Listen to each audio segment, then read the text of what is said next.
El periodismo en el Congreso, de lunes a viernes.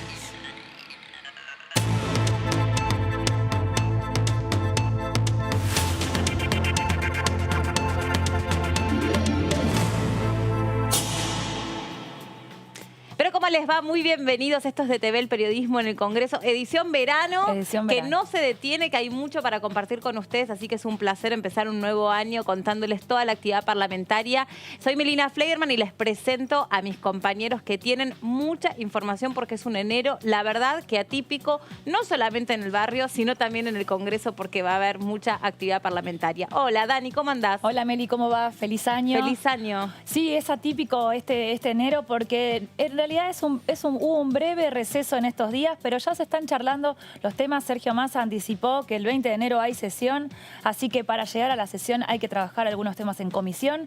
Se le dio un pequeño respiro a los diputados. Recordemos que el martes pasado hubo sesión aquí, así que hubo muchos de manera presencial en Buenos Aires también.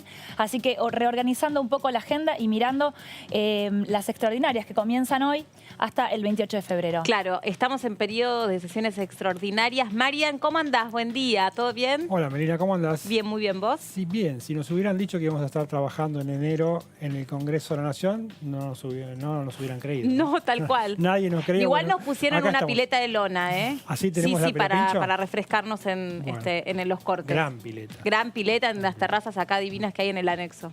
Bien, perfecto. Sí, vamos. Ideal, ideal. ¿Hacemos el chapuzón antes o después del programa? Después, por las dudas. Marian, o sea, que estemos en un periodo de sesiones extraordinarias significa que solamente se pueden tratar proyectos que vengan del Poder Ejecutivo. Que estén en la lista que haya mandado el Poder Ejecutivo al Congreso de la Nación. Es decir, todos los que envió el presidente Alberto Fernández. Si el presidente desea modificar esa lista, tiene que hacer una ampliación de un decreto, otro decreto para ampliar la lista. Pero hasta el 28 de febrero son todos los temas pedidos por el Poder Ejecutivo. ¿Qué son cuáles? Tenemos hay variedad, hay hay temas que quedaron pendientes, hay temas que nunca se trataron. Por ejemplo, en el caso de la Cámara de Diputados, se está hablando de que vuelve la reforma judicial, un tema que había quedado un poquito perdido, un poquito complicado con los números. En el ámbito de la justicia también está la reforma del Ministerio Público Fiscal. Dos temas que tienen media sanción del Senado, por ejemplo. Más tarde vamos a estar hablando también del proyecto de promoción de la alimentación saludable que se el del etiquetado. El etiquetado, exactamente. Otro tema con media sanción en el Senado. El tema es así. En el Senado los números están más cómodos, hubo una agenda que salió un poquito más rápido. Y una vez que llega a diputados, los acuerdos son más trabajosos. Entonces, a partir de ahora se va a ir tratando de destrabar esa agenda también con una serie de temas también que vienen del Ministerio de Economía también. Ah, bueno. Así que entre eso van a estar las prioridades de enero. Desde cero, el año arranca con todo y me imagino que la verdad es que tiene que haber sido simbólico ese descanso que se tomaron los diputados, porque si ya el 20 está prevista una sesión que la anunció el propio Sergio Massa en la última sesión del año, también tiene que empezar a trabajarse en comisiones. ¿Y eso sería cuándo? Mira, a partir más o menos del 15. Es decir, si hay un receso de trabajo, es desde ahora hasta el 15. Luego empieza el trabajo bien de comisiones. Muchos de los proyectos ya tienen dictamen, por lo cual van directamente al recinto, no tienen que hacer trabajo de comisión. Están largamente trabajados, muchos, salvo algunos nuevos, como el que mencionaba Daniela, de los proyectos económicos que manda el ministro de Economía, Martín Guzmán. Pero hay otros, por ejemplo, del que vamos a hablar, financiamiento de la ciencia y la tecnología, ya tiene dictamen. Estuvo a punto de ser tratado durante el año, no entró una sesión de esas extra large, quedó afuera del temario a último momento, pero se va a retomar ahora el tratamiento en enero y febrero. Por lo cual, yo te diría que hay muchos temas que ya están masticados, que los diputados ya los discutieron largamente en comisión y que, bueno, llegó el momento de tratarlos directamente en el recinto. Y ahora, esa sesión o ese periodo de sesiones extraordinarias empieza hoy y dura hasta cuándo. O sea, ¿cuándo se retoma el año parlamentario? El periodo que comienza hoy es hasta el 28 de febrero, que es domingo, así que hasta el viernes 26 va a ser la última chance de tratar cualquier tema. Y a partir del 1 de marzo, lunes 1 de marzo, se abren las puertas del Congreso por la avenida Entre Ríos. Viene el presidente y abre las sesiones. Inaugura. Exactamente, ahí es el periodo ordinario de sesiones. Claro. Ahí sí, no hace falta estar ceñido a una lista de extraordinarias, sino vuelve a la rutina normal. Ahora, ha sido verdaderamente un año atípico, un año récord, pero ahora otra vez vuelve a pisar fuerte y de cerca la pandemia. Estamos frente a cifras que preocupan. Naturalmente, el presupuesto tenía previsto que llegase la vacuna llegó, pero eso no significa que la pandemia desaparezca, eso no significa que evidentemente el asesoramiento o la asistencia del Estado desaparezca por completo, algo que no está de todo contemplado en este presupuesto 2021, que es para este año que ahora sí ya estamos estrenando, de modo que me parece que no hay que descartar que se reasignen partidas, que se evalúe toda esa situación en función de que verdaderamente las cifras de la pandemia son tan alarmantes que no se descartan que puedan haber nuevas restricciones. Sí, claramente el presupuesto 2021 estuvo elaborado sobre la tesis de que este año se terminaba la pandemia. Bueno, esto no está sucediendo, ni está sucediendo en Europa y tampoco aquí en Argentina, que hay un rebrote, todavía no es masivo, pero hay un rebrote. Las autoridades están trabajando sobre eso. Yo me imagino que los diputados van a pedir informes y explicaciones a las autoridades del Poder Ejecutivo, que van a convocar a funcionarios cuando llegue el caso, porque además están estudiando medidas de aplicación para los próximos meses que, bueno, que van a dar que hablar y van a generar polémica. Supongo que la Casa Política, la Cámara de Diputados, va a pedir explicaciones al respecto. Está del otro lado el diputado Karim Alume para charlar con nosotros. ¿Cómo le va, diputado? Gracias por atendernos. ¿Cómo está? ¿Qué tal? Buenas tardes, los saludo. Gracias, feliz año. Parece mentira que aquí estemos trabajando a pleno y que también ustedes, los diputados, ya estemos hablando de sesiones durante enero, de comisiones. Es un año, el 2021, me parece que sin lugar a dudas, y es lo que corresponde de mucho trabajo, ¿no? Mucho trabajo parlamentario. Así es, feliz año también para ustedes y la verdad que sí, que el año 2020 fue un año también de mucho trabajo, atípico por supuesto, pero creo que la Cámara estuvo con una dinámica importante, con herramientas tecnológicas apoyando ese trabajo y creo que el 2021 seguramente no solamente se van a tener que utilizar las mismas herramientas, sino que ese 2020 va a haber cambiado tal vez el funcionamiento del Congreso en muchas áreas, principalmente en lo que tiene que ver con la dinámica del trabajo de comisiones, o por lo menos eso aspiro yo. Sí, o sea que parte de lo que se adoptó y se adaptó a este 2020 va a quedar para el 2021. Por ejemplo, me imagino que alguna actividad de manera remota o virtual, sobre todo en los extremos de la semana, es algo que tranquilamente podría seguir funcionando en comisiones, digo. La verdad que yo creo que sí, principalmente no solamente lo que tiene que ver con el tema de la asistencia de los legisladores o la participación, sino lo que tiene que ver principalmente con los invitados a informar a la comisión, que antes se hacía solamente de manera presencial y la verdad que en esta oportunidad lo he vivido muy fuertemente en lo que tiene que ver con la Comisión de Recursos Naturales, en donde las herramientas tecnológicas permitieron la asistencia de innumerable cantidad de expositores, dándole tal vez una particularidad federal a lo que antes se concentraba tal vez en expositores que estaban más cerca territorialmente del Congreso. En la ley de humedales se expusieron de diferentes rincones del país, especialistas, ONG, particulares y creo que se ha dado en otras comisiones en este sentido y eso significa que el Congreso utiliza la tecnología para llevar adelante una apertura que creo que el país necesita y mucho, ¿no es cierto? Diputado, ¿qué tal? Buenas tardes. Daniela Mosatic lo saluda. Sergio Massa ya anticipó que el 20 de enero va a haber sesión, que en los días previos va a haber un trabajo de comisión con el eje puesto en biocombustibles, un tema que tiene que ver mucho con las provincias, con el interior, con la producción de azúcar, del combustible. ¿Qué otros temas pueden ser que se charle a partir de la semana que viene? ¿Qué otros temas están en agenda en lo inmediato? Creo que hay muchos temas, hay algunos dictámenes. Yo recuerdo la ley de trayectorias educativas, que sacamos dictámenes nosotros en la Comisión de Educación, que creo que va a ser una ley importante para lo que viene, para lo que viene del sistema educativo en Argentina. Nosotros venimos insistiendo hace mucho de que así como la pandemia puso su eje en el sistema sanitario en su momento, creo que la gran batalla que vamos a tener que dar como sociedad y como país va a ser en el sistema educativo, y creo que ese va a ser un tema bastante importante, y seguramente hay otros temas en la comisión. Yo celebro que el Congreso esté abierto en un año tan particular como durante los meses de enero y febrero, así como lo estuvo abierto en diciembre con extraordinarias y con ampliación de ordinarias, porque creo que hay temas importantes. El tema de los biocombustibles es muy importante para el interior, principalmente para aquel interior que trata de agregarle valor a las materias primas. San Luis es un caso de esos. En la producción de biocombustibles en San Luis implica una gran cantidad de puestos de trabajo directos e indirectos, y a su vez, como nosotros producimos biocombustibles en base a lo que es el maíz, también implica la posibilidad de elaborar subproductos de esta producción que tienen que ver con un carácter exportador de San Luis que creo que nos destaca y que queremos fortalecer como política de Estado. Diputado, buenas tardes. Mariano Espesapria lo saluda.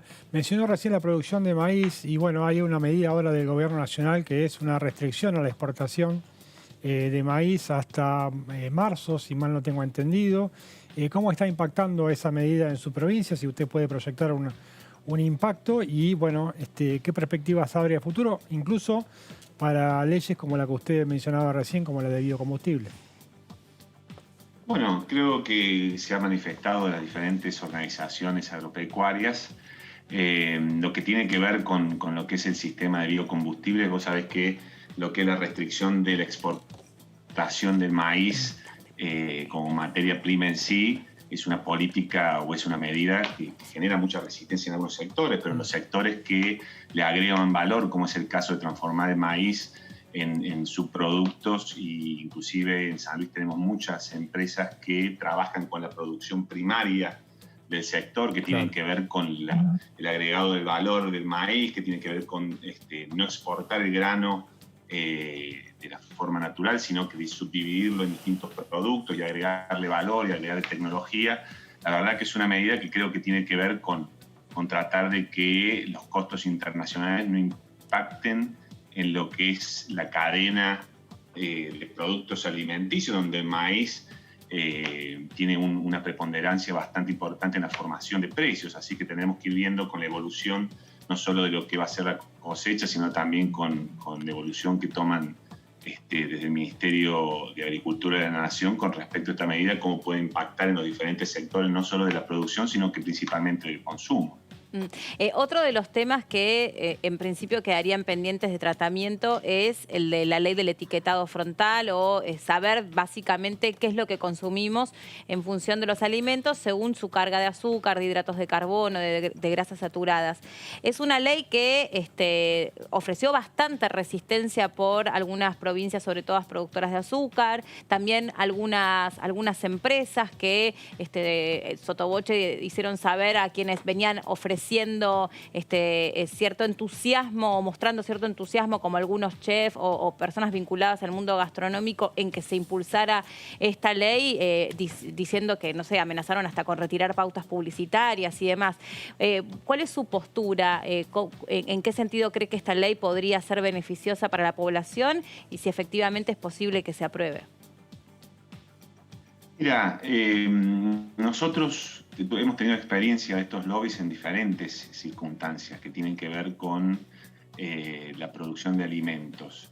Recuerdo en algún momento con una ley impositiva anual donde se diferenciaban las gaseosas que tenían azúcar y las que no con respecto a la carga impositiva. En la misma sesión se generó una presión muy importante para que no hubiera esa diferencia que favoreciera a las bebidas gaseosas que no tenían azúcar. Así que desde ahí a lo que fue una ley de etiquetado frontal, que es una ley, creo yo, de las más importantes que tiene este siglo en el mundo, que tiene que ver con la información para el consumo y principalmente para el consumo, para ser cada uno actor del propio cuidado de su salud. Nosotros vimos algo, no sé si curioso en el Congreso, porque la verdad que en el Congreso se han visto muchas cosas, pero el propio bloque de Cambiemos ofreció tratarla en conjunto, y de los 116 diputados, cuando votamos todos terminaron solamente 8 acompañando ese pedido, un pedido que habían hecho ellos mismos. Entonces esto tiene que ver con tal vez una discusión que se retrase, que creo yo que es muy importante y que en países del mundo hay información al consumidor. Después el consumidor elegirá qué consumir. Hay cierta resistencia a brindar al consumidor, no solamente en esto, sino que también lo veíamos nosotros y lo hemos trabajado muy fuertemente en lo que tiene que ver con las redes sociales. Brindar información al consumidor pareciera que el mercado no está dispuesto a brindar esas herramientas al consumidor. O con el propio código del consumidor, que también es algo que se trató de impulsar y bueno, no por ahora... Está también en el temario de Extraordinarias, también de está defensa del consumidor también. Y que es tan valioso, ¿no? Porque el consumidor, a propósito incluso de este periodo, de este año tan particular, también ha cambiado muchísimo sus hábitos y ha sido sistemáticamente estafado. La verdad que, mira, nosotros en el 94, cuando se incorporó la ley 24240, que era la ley de defensa del consumidor, que era previa al 94, pero cuando se le dio jerarquía constitucional, la verdad que la Argentina tuvo un impulso muy importante en lo que tenía que ver con derechos del consumidor, con crear organismos intermedios y autónomos, con la creación de ONG.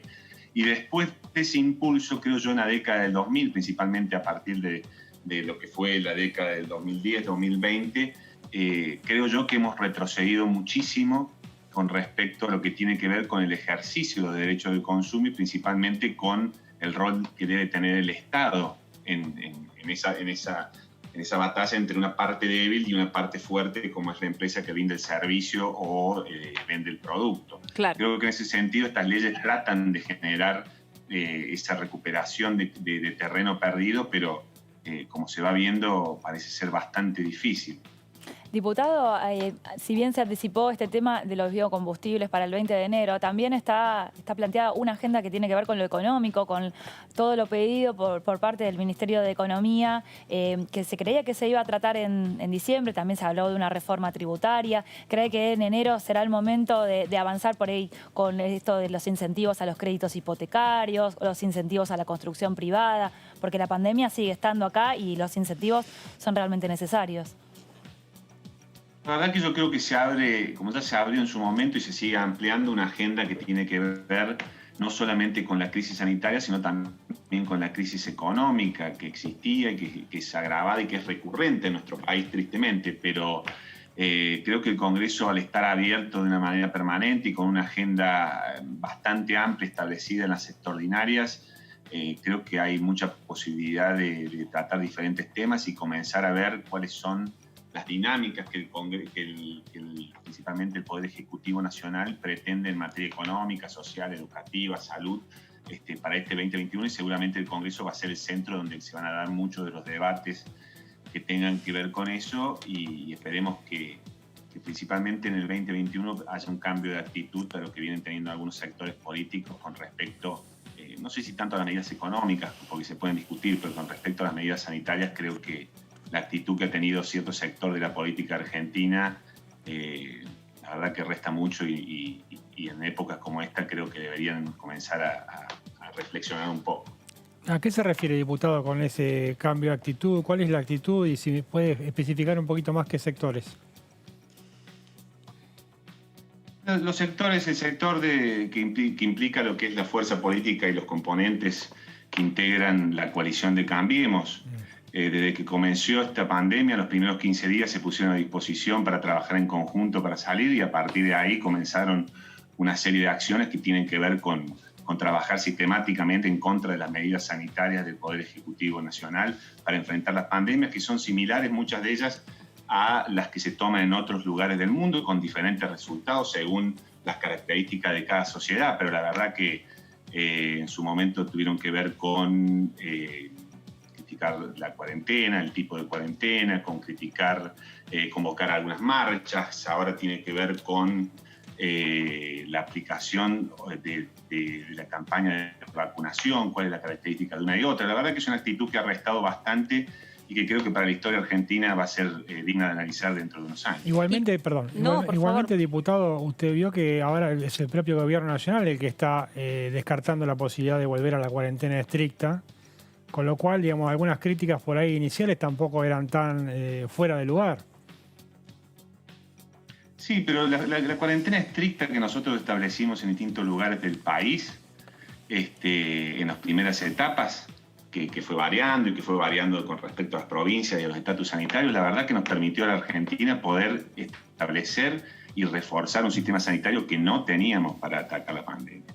Entonces, en ese sentido, uno de los balances que tenemos que hacer es realmente para qué sirvió esa cuarentena inicial, que fue dura y que fue estricta, y ver cuál fue el avance en el sistema sanitario y cuál fue el reforzamiento. Imagínate vos si nos hubiera pegado la pandemia, si hubiera distribuido el virus sin poder tener. Yo veo el caso de mi provincia, veo el caso de la provincia de Buenos Aires, en donde se crearon distintos hospitales modulares, muchos de ellos que después terminaron no usándose porque la estrategia sanitaria dejó de ser de tener pacientes leves en un hospital de leves y pasó a ser lo que era una hospitalización domiciliaria, por así decirlo. Fue cambiando cuando el mundo iba cambiando, pero teníamos que prepararnos y eso tal vez nos permitió que pudiéramos ir avanzando en cuanto a algunas técnicas para tratamiento, podíamos ir determinando en qué zonas de la Argentina se requería tal o cual asistencia. Imagínate vos que en algunos lugares de la Argentina inclusive terminaron yendo,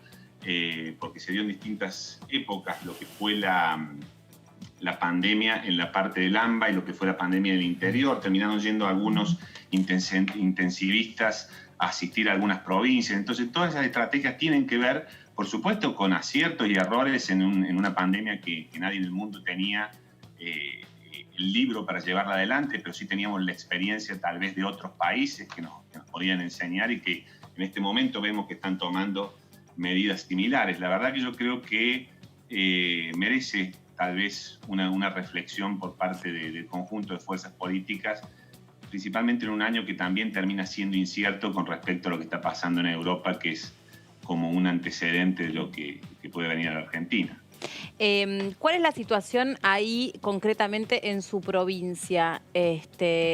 Había cuenta justamente esta otra parte de la pandemia donde estamos todos preocupados por el crecimiento de casos, sobre todo aquí en el sector AMBA, a donde los jóvenes están puestos en el foco de la tormenta en esta etapa.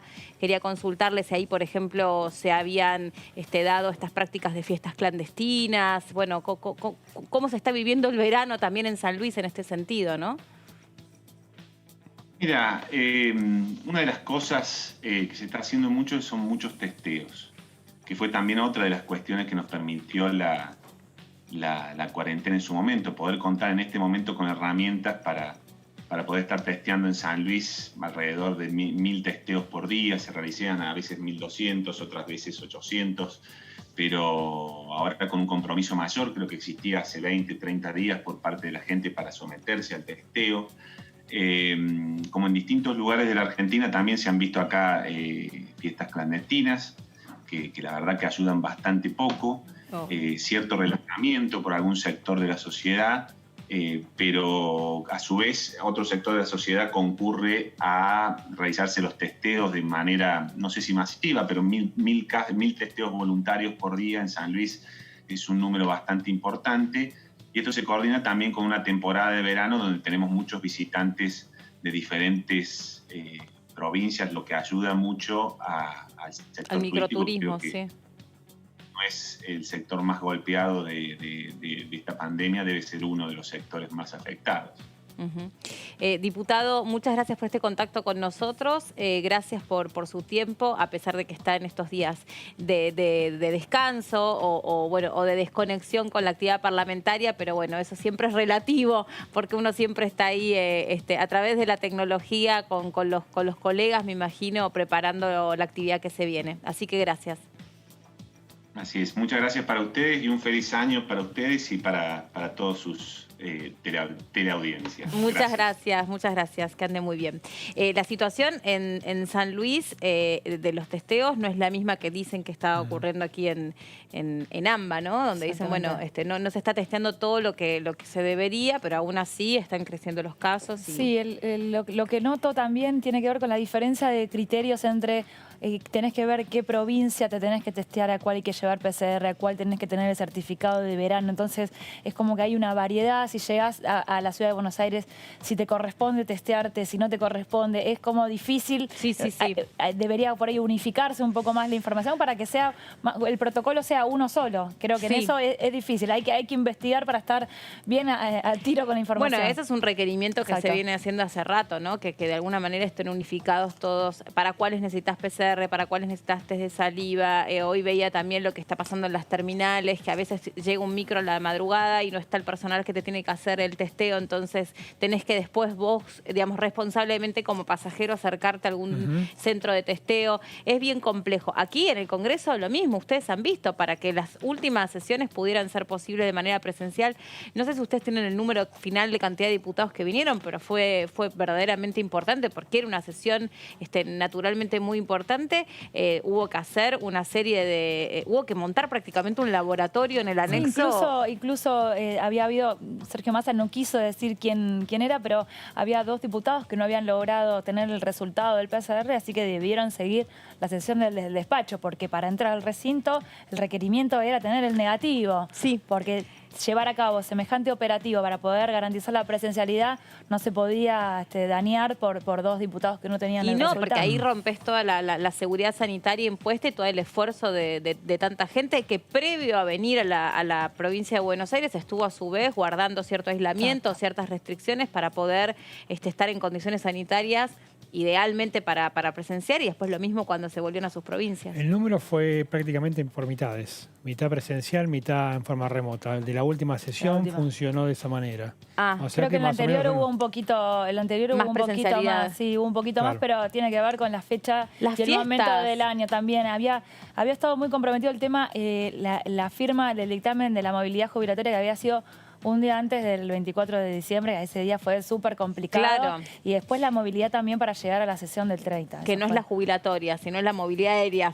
El dictamen para firmar la movilidad. No, estuvo complicada la movilidad en serio también para muchos diputados, porque por ahí había un vuelo en la semana y justo no les coincidía o después no podían volver. Bueno, después también uno de los que habíamos charlado, que estaba muy difícil venir, que nos había contado el diputado Pastori, que no le coincidían los vuelos, no llegaba, finalmente le dio positivo de COVID también. ¿En serio? Sí, exactamente, lo anunció a fines de la semana pasada el diputado Pastori, así que menos mal que no tomó vuelo. Exactamente, menos mal que no tomó vuelo, porque estaba la opción, para los diputados que participaban de manera presencial, traer el PCR de manera privada, hecho, o hacerlo acá. Sí. ¿Qué sucedía en el caso si el diputado venía, se hacía el PCR acá y le daba positivo? No le daban Claro. Además, había viajado también sin tener este diagnóstico. No, y lo que significa subirte un vuelo sin tener esas garantías. Bueno, yo me crucé última hora, la sesión fue el martes, ¿verdad? Claro. Y yo me crucé última hora el lunes al doctor Alac por este edificio y me dice, estoy agotado, Leo, pero a esta hora eran las 9:30 de la noche.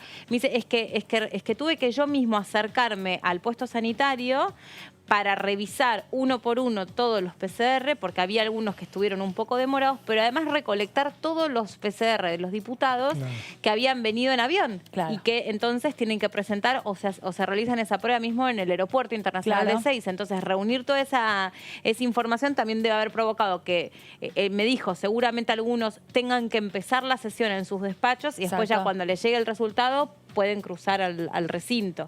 Ya me lo había anticipado, pero no había chance, por ejemplo, de correr el horario de la sesión porque también complicaba los vuelos ya tomados para que los diputados volvieran a pasar las fiestas con la familia. Bien sencillito, por suerte. Es decir, que hubiera sido una sesión muy difícil de realizar si no estuviera todavía en vigencia el sistema remoto. Claro. Muy difícil, muy difícil. Además, el oficialismo consiguió el quórum con lo justo, 129 diputados. Es decir, que me da la impresión de Melina que van a convivir estos dos sistemas por lo menos durante todo el periodo de sesiones extraordinarias hasta que se vea qué pasa realmente con la segunda oleada de la pandemia, ¿no? Sí, totalmente. Y también por eso recién lo decía el diputado Alume. De hecho, acá la diputada, bueno, obviamente no me va a salir el nombre, ya me va a venir, Banfi, dijo que ella forma parte de la Comisión de Modernización, dice que ellos mismos venían requiriendo que un montón de prácticas que se pusieron en uso y que dieron muy buenos resultados para el rendimiento, tanto en volumen como en tipo de trabajo que se logró hacer, que permanezcan porque había sido muy valiosa, incluso la cantidad de participantes, digamos, de informantes técnicos de las comisiones, ¿no? De los que son invitados para temas muy específicos, pongamos por caso el etiquetado frontal. La cantidad de personas que lograron ser convocadas y aportar su granito de arena en una discusión que verdaderamente va a ser enriquecedora. Lo mismo con el aborto, con la ley del IVE. Exactamente, hubo un montón de expositores. Vos pensás que antes era muy difícil combinar una agenda para que todos estuvieran de manera presencial. Sin duda tiene su agregado. Estaban todos contentos los diputados que en la última sesión y en la anterior también se pudieron ver, pudieron charlar, pudieron hablar de la política, que eso también es algo que valoraron todos. Pero también el caudal de comisiones, lo que se trabajó, los dictámenes que salieron y, como decís vos, los invitados. A veces es muy difícil traer un funcionario acá en el momento que coincide que están los diputados, por ejemplo, en Buenos Aires. En ese caso resultó, o sea, tuvo algunas cosas que fueron buenas y yo espero que el 21... Los expositores que vienen de las provincias que durante la pandemia tuvieron un vuelo o no había vuelos. Sí. O los expositores del exterior, que también hubo expositores, por ejemplo, la ley de teletrabajo se consultó a especialistas del exterior. Es cierto. Todos esos expositores bueno, no y para etiquetado frontal presencial también, porque el etiquetado está aplicado en países con mucho éxito. Por ejemplo, en Chile está funcionando con mucho éxito, que de hecho aparentemente es el modelo que se quiere importar. Está al otro lado el diputado Arce, desde la provincia de Formosa. ¿Cómo le va, diputado? ¿Cómo anda? Hola, buenas tardes. ¿Cómo va? Gracias por la invitación y saludos a ustedes. Al contrario, gracias a usted por estar ahí del otro lado en estos días de receso, de descanso o de intervalo hasta que se retome fuertemente la actividad aquí en el Congreso. Estábamos hablando de todo digamos, la cantidad de herramientas que se han podido poner en práctica a lo largo de este año tan particular que permitió que se aprobaran muchísimas más leyes que en un año convencional, pero también que se ha democratizado mucho la participación en comisiones de especialistas, de técnicos, cuyo aporte ha sido verdaderamente valioso y que de otra forma tal vez si no hubiera sido por la tecnología, tal vez esa participación no hubiera sido la misma. Sin lugar a dudas, este año, bueno, el año pasado, el año 2020, nos obligó a todos a adaptarnos a las nuevas realidades, a este contexto de pandemia que sin lugar a dudas generó cambios en los hábitos, en las costumbres, y eso se traduce también en la Cámara de Diputados, así que de una manera muy particular que sirvió estas tecnologías, estas herramientas de comunicación, sin lugar a dudas también sirvieron para ayudar a que no se paralice el Congreso y que cada uno pueda seguir desarrollando su labor. Más allá de algunas particularidades que, bueno, me parece que no viene al caso, pero en el caso de Formosa, por ejemplo, en lo que yo siempre vengo insistiendo, la imposibilidad justamente de participar de las sesiones de manera presencial debido al sistema sanitario, las normas sanitarias que impone la provincia de Formosa para nuestras vueltas, una vez terminada la sesión, a la vuelta, el cumplimiento de una cuarentena de 14 días que va a contramano, se puede decir, a las disposiciones nacionales y de las demás provincias de la República Argentina. Diputado, ¿qué tal? Buenas tardes. Daniela Mosetic. Estamos indagando también, como están los diputados en un poco más tranquilos y están en sus provincias. ¿Cómo vio el tema de la vacunación en la provincia de Formosa? A veces es difícil desde acá de Buenos Aires conocer bien cómo es la particularidad de cada provincia. ¿Cómo vio ese operativo? ¿Cree que tuvo buena llegada? ¿Hubo alguna situación que por ahí podamos conocer? Bueno, la vacunación, el hecho de que lleguen vacunas siempre es como una cuestión de esperanza, de generar más expectativa en la sociedad la posibilidad de que, porque con la vacunación podamos de alguna otra manera volver a la normalidad. Más allá de eso, de la expectativa y la esperanza que puede generar la llegada de las vacunas, lo que sí considero es de que hubo una mala información o falta de información en muchos casos a nivel nacional como en mi provincia también, todo lo cual generó dudas e incertidumbres por parte de la sociedad y de los mismos actores que de alguna otra manera están en el frente de batalla, son los que hoy tienen la prioridad en la vacunación, que tiene que ver con los sectores del sistema de salud, la fuerza de seguridad. Así que eso es un punto, la información. Y por el otro lado también, por supuesto, que entendemos de que es muy insuficiente todavía la cantidad de vacunas que llegaron y sin dudarlo se necesita de que de manera urgente la República Argentina gestione que a la brevedad puedan llegar la mayor cantidad de vacunas posible.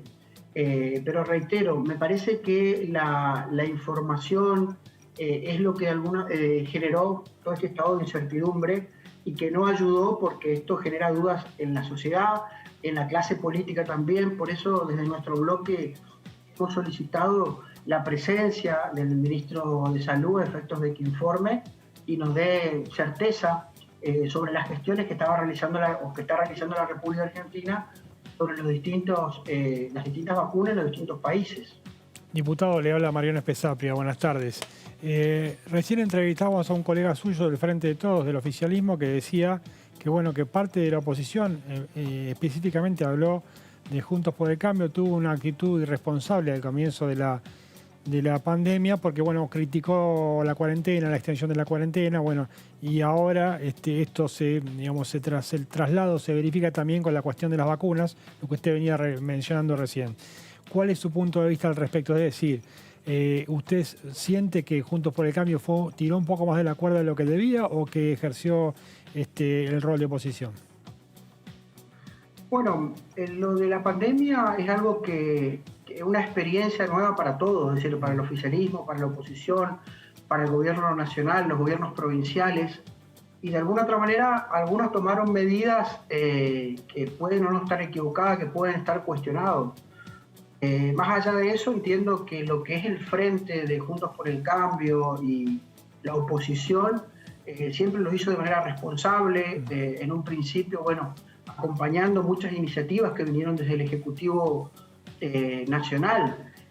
Lo que pasa es que ahí entramos también en otra cuestión que tiene que ver con las incoherencias en algunas decisiones políticas y en algunos aspectos que hacen ejecutar esas políticas. Ejemplo, como fue la despedida o el velatorio de Maradona, en el cual evidentemente por una falta de control por parte del Estado, más allá de que la cantidad de gente también iba a ser dificultoso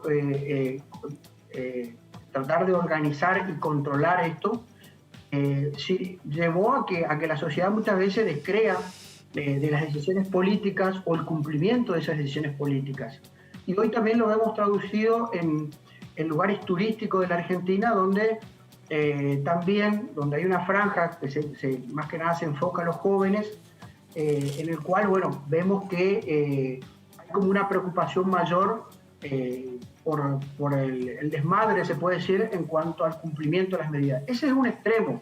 Después tenemos el otro extremo de lo que pasa en mi provincia, en la provincia de Formosa, medidas que inclusive tuvo que intervenir la Corte Suprema de Justicia de la Nación, el cual le dice a la provincia de Formosa que ha violado la Constitución Nacional porque se excedió en la imposición de medidas, se excedió en cuanto a las restricciones a la libertad individual. Ustedes recuerdan los casos de ingreso a la provincia en el cual había más de 7.000 varados que no podían ingresar a la provincia.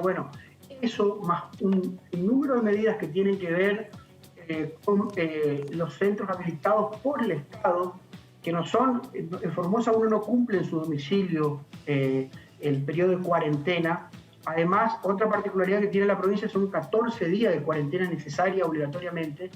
Y hoy, recientemente también, tenemos restricciones no solamente para ir a otras provincias, sino restricciones internas, es decir, de una localidad a la otra, en la provincia de Formosa también se encuentra vallada. Por lo tanto, es decir, en estas políticas de Estado, en la pandemia nos encontramos con situaciones que van de la libertad extrema a las restricciones a las libertades. Me parece que estos extremos es lo que muchas veces nos ayuda y deberíamos trabajar más en tratar de potenciar en medidas razonables, en el control, en medidas que sean más viables, siempre y cuando respetando las libertades individuales de las personas, tratando de fomentar o de potenciar lo que es la actividad económica que hoy se encuentra dañada y algunas otras actividades. Así que es lo que yo pienso con respecto a este contexto, a esta situación de pandemia. Bueno, también esta cuestión de legislar alrededor del último adiós, ¿no? Esta posibilidad de que los familiares que estuviesen privados por la pandemia, de ponerse en contacto con aquellos que estuviesen en sus últimos días y su voluntad fuese despedirse de manera presencial y no a través de la tecnología, también fue importante haber estado a la altura de las circunstancias, de modo que los diputados también corrieron ustedes atrás de una agenda que iba imponiendo también este mundo nuevo al que nos teníamos que ir adaptando, porque no quedaba otra, era adaptarse y legislar en ese sentido. Sin lugar a dudas, me parece que por eso, de esta experiencia, de estos meses que tuvimos en marzo, donde se dispuso lo que es todas las restricciones, me parece que nos tiene que servir de experiencia ahora acá el 2021 para empezar de nuevo y tratar de potenciar esas medidas positivas. Es decir, hablamos de las herramientas que nos da la tecnología, como este tipo de comunicación que tenemos, el respeto y el cuidado personal, es decir, porque hace una responsabilidad individual también en cuanto a el distanciamiento social, lo que hace a la utilización de los barbijos, la limpieza de las manos. Es decir, son medidas generales sanitarias y también otras herramientas que sin lugar a dudas hoy tenemos que convivir, pero al mismo tiempo también no podemos aceptar, se puede decir, algunas cuestiones que hacen a medidas que son absolutamente razonables, como ocurre en la provincia de Formosa. ¿En su provincia se mejoró el sistema de salud? O sea, verdaderamente este tiempo a donde hubo un lockdown, un bloqueo más cerrado de salidas, verdaderamente se incrementó la cantidad de camas de terapia intensiva. O sea, ¿usted siente que está más robusto el sistema sanitario si hubiese otro pico de la pandemia que, bueno, nos acercamos bastante a esa posibilidad? Bueno, la provincia de Formosa es la provincia que menos casos tiene, es decir, es la que más restringe todo lo que tiene que ver con aspectos en cuanto a las medidas que impone. Eso lleva a que el sistema de salud, de alguna otra manera, no se encuentre colapsado. Uh-huh. Hasta ahora se puede decir que se maneja de manera regular todo lo que es el funcionamiento del sistema de salud. No sabemos si en un potencial caso o mayor cantidad de casos, esto cómo puede suceder, porque Formosa hay que decirle que es una de las provincias más pobres del país, en el cual siempre está cuestionado, quizás no tanto por la infraestructura, sino muchas veces por los recursos humanos que son muy valiosos, pero que los recursos humanos no cuentan con las herramientas necesarias para poder desarrollar su labor, sus salarios son bajos. Y hay algunas cuestiones, como por ejemplo hoy encontramos en el oeste formoseño, en una localidad de Ingeniero Juárez, para el tratamiento de casos más graves de COVID, tienen que trasladar a la capital formoseña, es decir, 500 kilómetros para poder atenderse. Todo lo cual ahí demuestra que el sistema de salud formoseño, de alguna otra manera, tiene deficiencias también, porque no tiene la infraestructura o el personal o los recursos necesarios para poder afrontar este tipo de situaciones en el oeste provincial. Así que eso, como muchas más cosas, salen a la luz en esta situación. Así que veremos cómo se desarrolla. Lo que sí es, más allá de la cuestión sanitaria o la cuestión del COVID, también no podemos desatendernos todo lo que tiene que ver con la cuestión económica. Formosa es una provincia donde está totalmente cerrado el turismo. Es decir, en Formosa no hay turismo, porque es la única provincia de todo el país que no cuenta con turismo, porque es la única que no aceptó las condiciones, los protocolos que se imponen a nivel nacional. Lo mismo, no tenemos vuelos aéreos, no hay transporte interprovincial de Formosa a otras provincias, por lo cual ahí ustedes se pueden dar cuenta de cuál es la situación de nuestra provincia. Si bien tenemos bajo índice de contagio, pero a costa de todas estas restricciones que le estoy comentando. Claro, mucho bloqueo, mucho aislamiento en este sentido. Acá el diputado integra la Comisión de Recursos Naturales y Conservación del Ambiente, secretario de esta comisión, que tuvo trabajo durante 2020, tuvo el acuerdo de Escazú, estuvo la ley Yolanda, estuvo la ley de manejo del fuego, con mayor o menor acuerdo por parte del bloque del radicalismo o de Juntos por el Cambio. ¿Quedó conforme con el trabajo en tema ambiental? Porque teniendo en cuenta cuáles fueron las urgencias en lo económico y sanitario, hubo algunos temas ambientales, también quedó pendiente humedales, pero ¿cómo vio ese trabajo y qué se puede pensar para el 2021? Bueno, en la última etapa del año se avanzó muchísimo, con muchas iniciativas. Esto se podía aprovechar más seguramente en el desarrollo a principios de año, pero bueno, más allá de eso, creo que muchos temas que son de interés y que de alguna otra manera necesita la problemática ambiental en la República Argentina se han discutido. En mayor o menor medida, en la forma uno puede no estar de acuerdo. Claro, eso es lo que digo. Hubo el manejo del fuego, por ejemplo, bueno, fue un tema que fue muy polémico, pero se trató. O sea, el tema está en la agenda, ¿no? ¿Lo ven así? Por supuesto, es decir, está en la agenda, más allá de que para solucionar el problema del fuego, es decir, donde muchas provincias tuvieron problemáticas en cuanto al incendio, bueno, más allá de lo que exceda la ley de manejo del fuego, también lo que tiene que ver con la deforestación, estas denuncias que se hicieron, todas estas problemáticas, entiendo de que, bueno, se soluciona con el cumplimiento de los recursos, que es lo que de alguna otra manera está faltando para tratar de garantizar el cumplimiento de la ley. Como decía, es cierto, es decir, se han tratado un sinnúmero de temáticas, la educación ambiental, la ley de manejo del fuego, la ley de humedales también se ha discutido.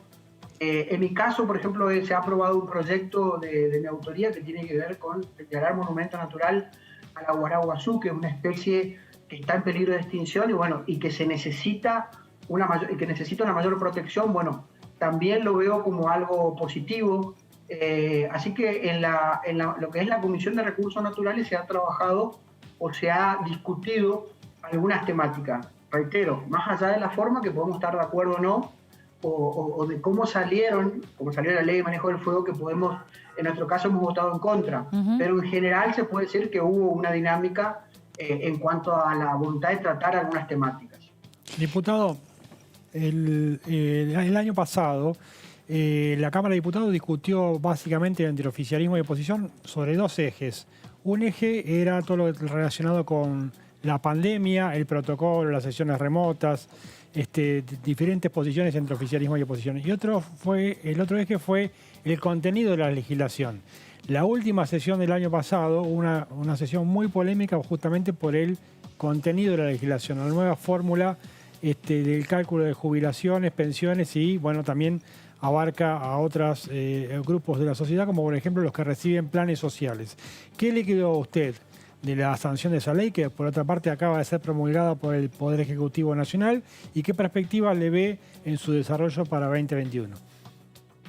Bueno, es público nuestra posición con respecto al tratamiento de esta ley que fue promulgada por el presidente ahora, que puntualmente hacía en cuanto al reajuste en los haberes, en cuanto a la nueva fórmula, que fue una orden que el Congreso le dio un tiempo al Ejecutivo. El Ejecutivo recientemente ha enviado, trató una comisión bicameral.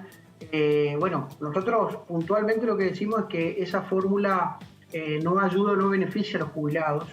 Y los fundamentos están en las exposiciones, en las distintas manifestaciones que hemos realizado. Más allá de todo de la fórmula, lo que yo creo es que la República Argentina, o lo que hace el sistema previsional, debe trabajar en políticas activas para tratar de mejorar todo lo que tiene que ver con los ingresos al sistema previsional. Es decir, sabemos que el sistema previsional se compone por aporte y contribuciones y de algunos impuestos nacionales, como el impuesto al cheque, el impuesto solidario, y se hace necesario, teniendo presente la gran cantidad de jubilados que han realizado aportes y han cumplido con los años de edad, así como también, para tratar de cubrir la demanda con las jubilaciones por edad avanzada que se ha incorporado durante el kirchnerismo, tenemos un sistema, la realidad es que tenemos un sistema colapsado. Entonces, digo, más allá de la fórmula que se ha discutido, que por supuesto que no estamos de acuerdo,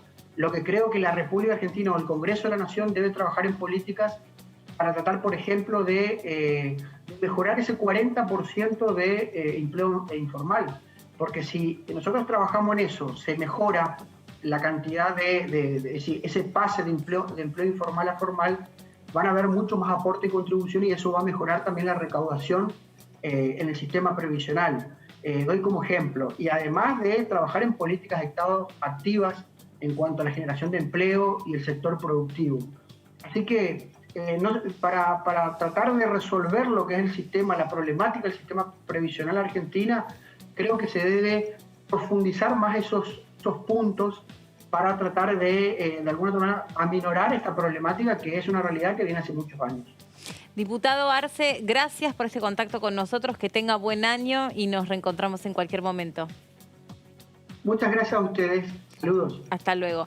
Qué notable pensar que hay una provincia que todavía no tiene vuelos, no tiene turismo, o sea, está totalmente blindada, y fue durante mucho tiempo una provincia blanca. Cuando nosotros presentábamos el mapa, durante mucho tiempo fue una provincia librada de la pandemia, y uno trataba por ahí de encontrar explicaciones, no sé, racionales, o que pudieran dar cuenta de cuál era el motivo, y algunos aventuraban que es porque tenían mucho campo y entonces, bueno, no tenía como una gran ciudad tan conectada con las otras provincias, tal vez tengan que ver. Pero después hemos visto coronavirus en cualquier geografía, en cualquier escenario, bueno, así que... Y también es cierto lo que decía el diputado, evidentemente tampoco es una provincia que dé garantías en el sistema sanitario, Y con no. lo cual la decisión de las autoridades fue cerrar al extremo, a un extremo que rozó con el autoritarismo todo el año, ¿no? Sí, lo que también te da cuenta que dentro de todo digamos, de lo poco que sabemos del virus, que es el aislamiento, el distanciamiento y el uso de tapabocas, por lo menos a Formosa, aunque con algunas restricciones, si querés vos, polémicas, le pongo unas comillas, porque sí, porque en algunos casos fue... Tuvo que intervenir la Corte Suprema. Rayano los derechos más primarios de un ser humano. Bueno, también lograron tener a su favor que, sabiendo que no tenían un sistema sanitario robusto, por lo menos no se lo complicaron más. Claro. Eso es cierto. Bueno, estamos en un periodo de sesiones extraordinarias. Eso no significa que los diputados están totalmente relajados, sino que por el contrario tienen que ponerse a trabajar en los temas que o quedaron pendientes del año o envió el Poder Ejecutivo. Y hubo una reunión muy importante cuando terminó la sesión. De hecho, muchos dijeron, me estoy por ir a la provincia. No, venite, que en Olivos que esperar a la reunión. hay un champaincito en Olivos. Miércoles 30 de diciembre a las 15:30 fue la cita que tuvieron los diputados. Los que estaban acá no se pudieron escapar. Se quedaron acá para... Lógicamente, fue un año muy positivo para el oficialismo en el Congreso, y todos querían ir a ver al presidente también. Ante el llamado de el presidente quiere recibir a los diputados nacionales, hubo una delegación de un poquito más de 60 diputados, que eran los que estaban acá. Nadie se lo quiere perder, nadie se quiere perder estar en Olivos, de conocer de primera mano por dónde vienen los lineamientos de parte del Poder Ejecutivo. Así que ese miércoles hubo una linda foto de Sergio Massa. Ahí está la foto que está el presidente, todos con tapabocas, muy coloridos. Máximo todos, Kirchner, exacto. Santiago Cafiero. Exactamente, ahí todos los funcionarios que estuvieron también en el día a día del trabajo parlamentario, y un montón de diputados que se dedicaron a distintas temáticas y charlaron un poco, y hubo algunos anticipos de las prioridades del presidente para, por lo menos, hasta el 28 de febrero. Esa reunión estuvo pedida por el presidente de la Cámara de Diputados, Sergio Massa. También lo vemos ahí a Máximo Kirchner, y después está bueno que después de todo el año el presidente Alberto Fernández haya aprendido que dentro de la Quinta Olivos también tiene que usar el tapabocas. Y el distanciamiento. El distanciamiento. Innumerables reuniones sin tapabocas. Es cierto. Muchos diputados... Y muy si querés, ese punto, esa cuestión, muy implementado, por el contrario, en el Congreso. O sea, todas las reuniones de comisiones, todos los ingresos, todos los pasillos eran con tapabocas sí o sí. De hecho, adentro del recinto lo mismo, se lo sacaban solo para hablar, o sea, como para elaborar algunos contrastes. El Poder Legislativo diría que es donde más imperó el protocolo dentro de los poderes del Estado. el distanciamiento y el uso de tapabocas. Bueno, y después me cuentan en un ratito qué resultó de esa reunión, cuánto duró, se hablaron todos, si se pudieron expresar. Veo que muchos o tenían un vestuario de más, un outfit de más color verde, o algunos se fueron así como cuando eran jóvenes, de boliche directo, de congreso directo a la Quinta Olivos. Pero sí, ¿sucedió lo mismo para senadores o no hubo tal brindis para senadores? No hubo lo mismo. Mira, se perdieron. Digamos que fue solo el bloque oficialista, no hubo diputados opositores. No hubo. También otro símbolo. Bueno, hacemos una pausa cortita en DTV y en un ratito seguimos con más noticias, los secretos de lo que pasó dentro de esa reunión y sobre todo lo que tenés que saber de lo que va a pasar a lo largo de este mes, que lejos de parecer un mes para relajarse y para tirarse en la colchoneta inflable, acá va a haber mucho trabajo. Ya venimos.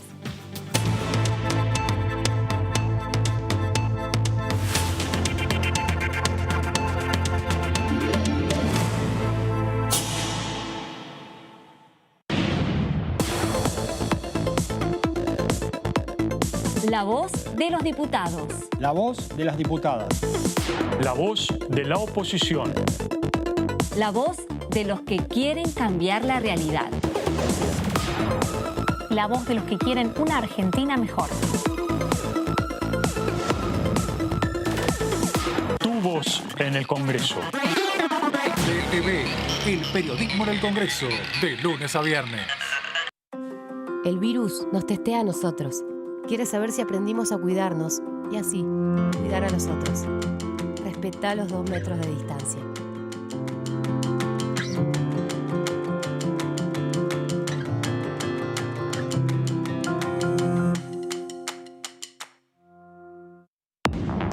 ¿Cómo le va? Buenas noches. Esto es DTV, el resumen.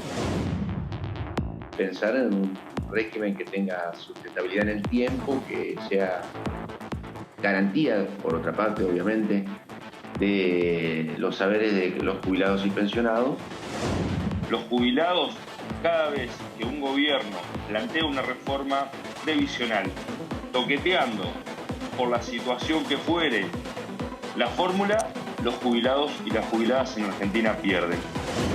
Estamos planteando una salida para arriba, para mejor, para efectivamente recuperar y devolver 2 cosas: las mejoras de los ingresos en general de jubilados y de trabajadores y una apuesta a la mejora de la economía en general. DTV, el periodismo en el Congreso, de lunes a viernes.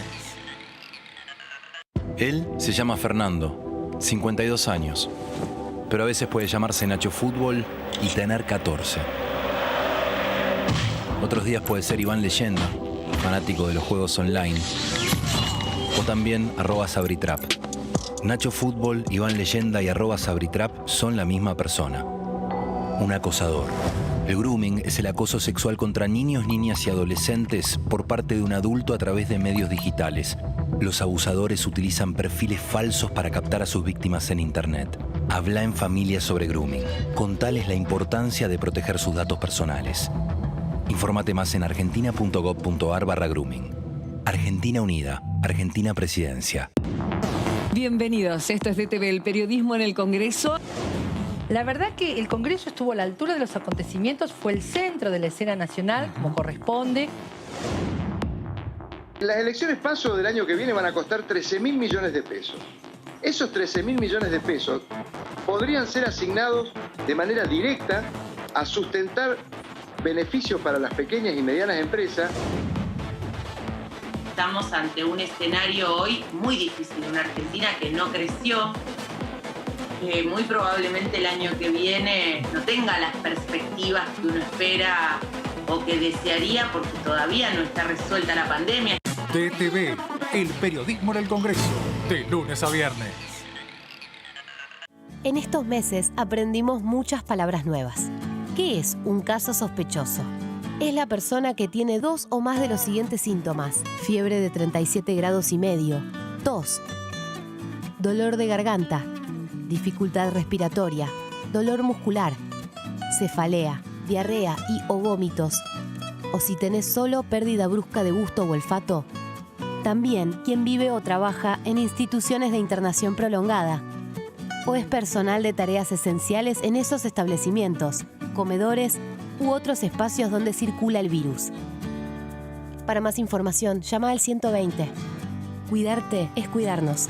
Argentina Unida. Ministerio de Salud. Argentina Presidencia. Toda la información parlamentaria la encontrás acá, en DTV. El periodismo En el Congreso. DTV, el periodismo en el Congreso, de lunes a viernes. Formas correctas de usar el barbijo casero. Lávate las manos antes de ponértelo. Ajustalo a las orejas. La nariz y el mentón van adentro. Usalo al salir de casa, en el trabajo, en los momentos de descanso. No lo toques. Lávalo al regresar. Volvé a lavarte las manos con agua y jabón. Usar barbijo casero es responsabilidad de todos.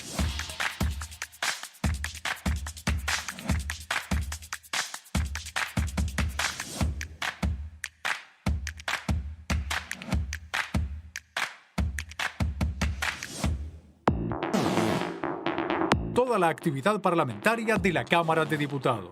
En la Cámara de Diputados de la Nación, la información es mucha. La cobertura del tratamiento político de leyes.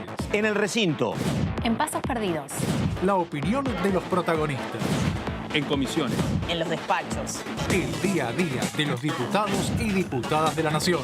Y nosotros tenemos la mejor información. DTV, el periodismo en el Congreso, de lunes a viernes. El otro día falleció una chica joven. Sin antecedentes. Sin enfermedades preexistentes. Creo que la gente se olvida que esto le puede pasar a cualquiera. Necesitamos que se tome conciencia, que cada persona que se muere es una pérdida para sus familias. También lo es para nosotros. Los médicos estamos poniendo más que trabajo para salir de esta. Estamos poniendo el corazón. Estamos poniendo todo. Necesitamos que cada uno, desde su casa, haga su parte.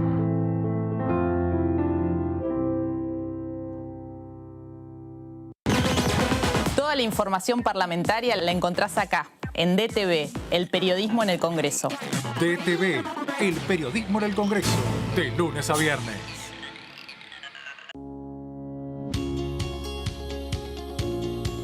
La Cámara de Diputados tiene 257 miembros. Los diputados debaten y sancionan leyes que rigen en todo el territorio nacional. Algunas de las más importantes son el presupuesto de gastos generales del Estado, el Código Civil, el Código Penal, la forma en que se rige el trabajo, las jubilaciones, entre tantas otras. Además, controla y hace un seguimiento de las políticas del Poder Ejecutivo a través de la visita de diferentes funcionarios o el pedido de informes, así como la posibilidad de realizar juicios políticos a los funcionarios. La duración de los mandatos de los diputados es de 4 años y pueden ser reelegidos indefinidamente. Desde el momento en que asumen y hasta el final de su mandato, no pueden ser acusados, interrogados judicialmente, ni molestados por las opiniones o discursos que imitan desempeñando su mandato.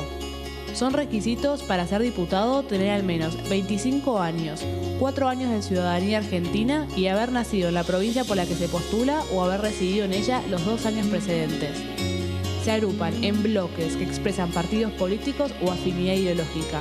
Existen también los monobloques integrados por un solo diputado.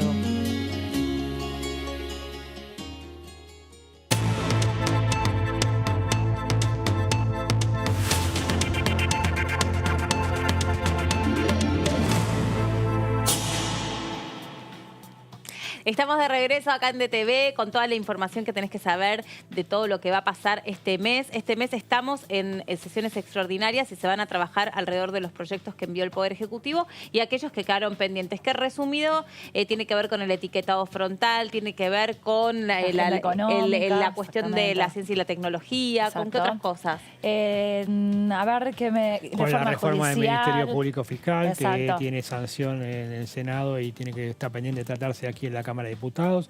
Es un proyecto también muy polémico desde lo político, porque habla también de la duración del cargo de Procurador General, que hasta ahora es vitalicio y va a pasar a tener un plazo de 5 años. Bueno, y el control de la autoridad política sobre los fiscales. Es decir, hay, Melina, Daniela, ahí en ese tema va a ser uno de los grandes temas de la agenda de las sesiones extraordinarias. Sí, que va a durar hasta finales de febrero y después ya sí, con el presidente en este edificio, quedan habilitado el nuevo año parlamentario. A mí no dan los tiempos para la lista que queda, porque de la lista que vino la lista de comienzo, el 30 de noviembre, que vino la convocatoria de prórroga de ordinarias y después extraordinarias, se fue llenando casilleros, se fue llenando interrupción voluntaria del embarazo, movilidad jubilatoria, hubo varios casilleros que se fueron, pero el tema es que son pesados, son temas que requieren diálogo. El día que vos tratás temas judiciales es difícil. Exactamente, cuando hablas de, por ejemplo, reforma judicial más Ministerio Público Fiscal, tiene que tener una preparación y hablar solamente de eso también. Así que el que haga el cronograma va a tener que poner toda la atención. O empezar bien tempranito. Sí, esa es otra. Y también es cierto que hay temas A y temas B, ¿no? Generalmente las sesiones, entonces está el gran tema y después vienen 2 o 3 temas que en realidad son de mal modo llamados temas secundarios o temas menores. Son todos porque, temas por ejemplo, importantes. El tema de financiamiento de la ciencia y tecnología es fundamental para el país en los próximos años.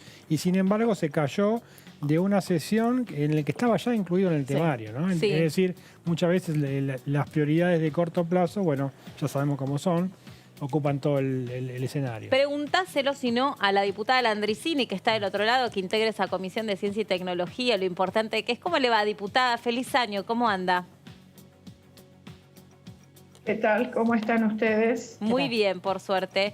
Seguramente no con tanto fresquito como ustedes allá en Río Negro, nosotros acá con un calor bestial. Allá debe estar un poco más lindo el clima.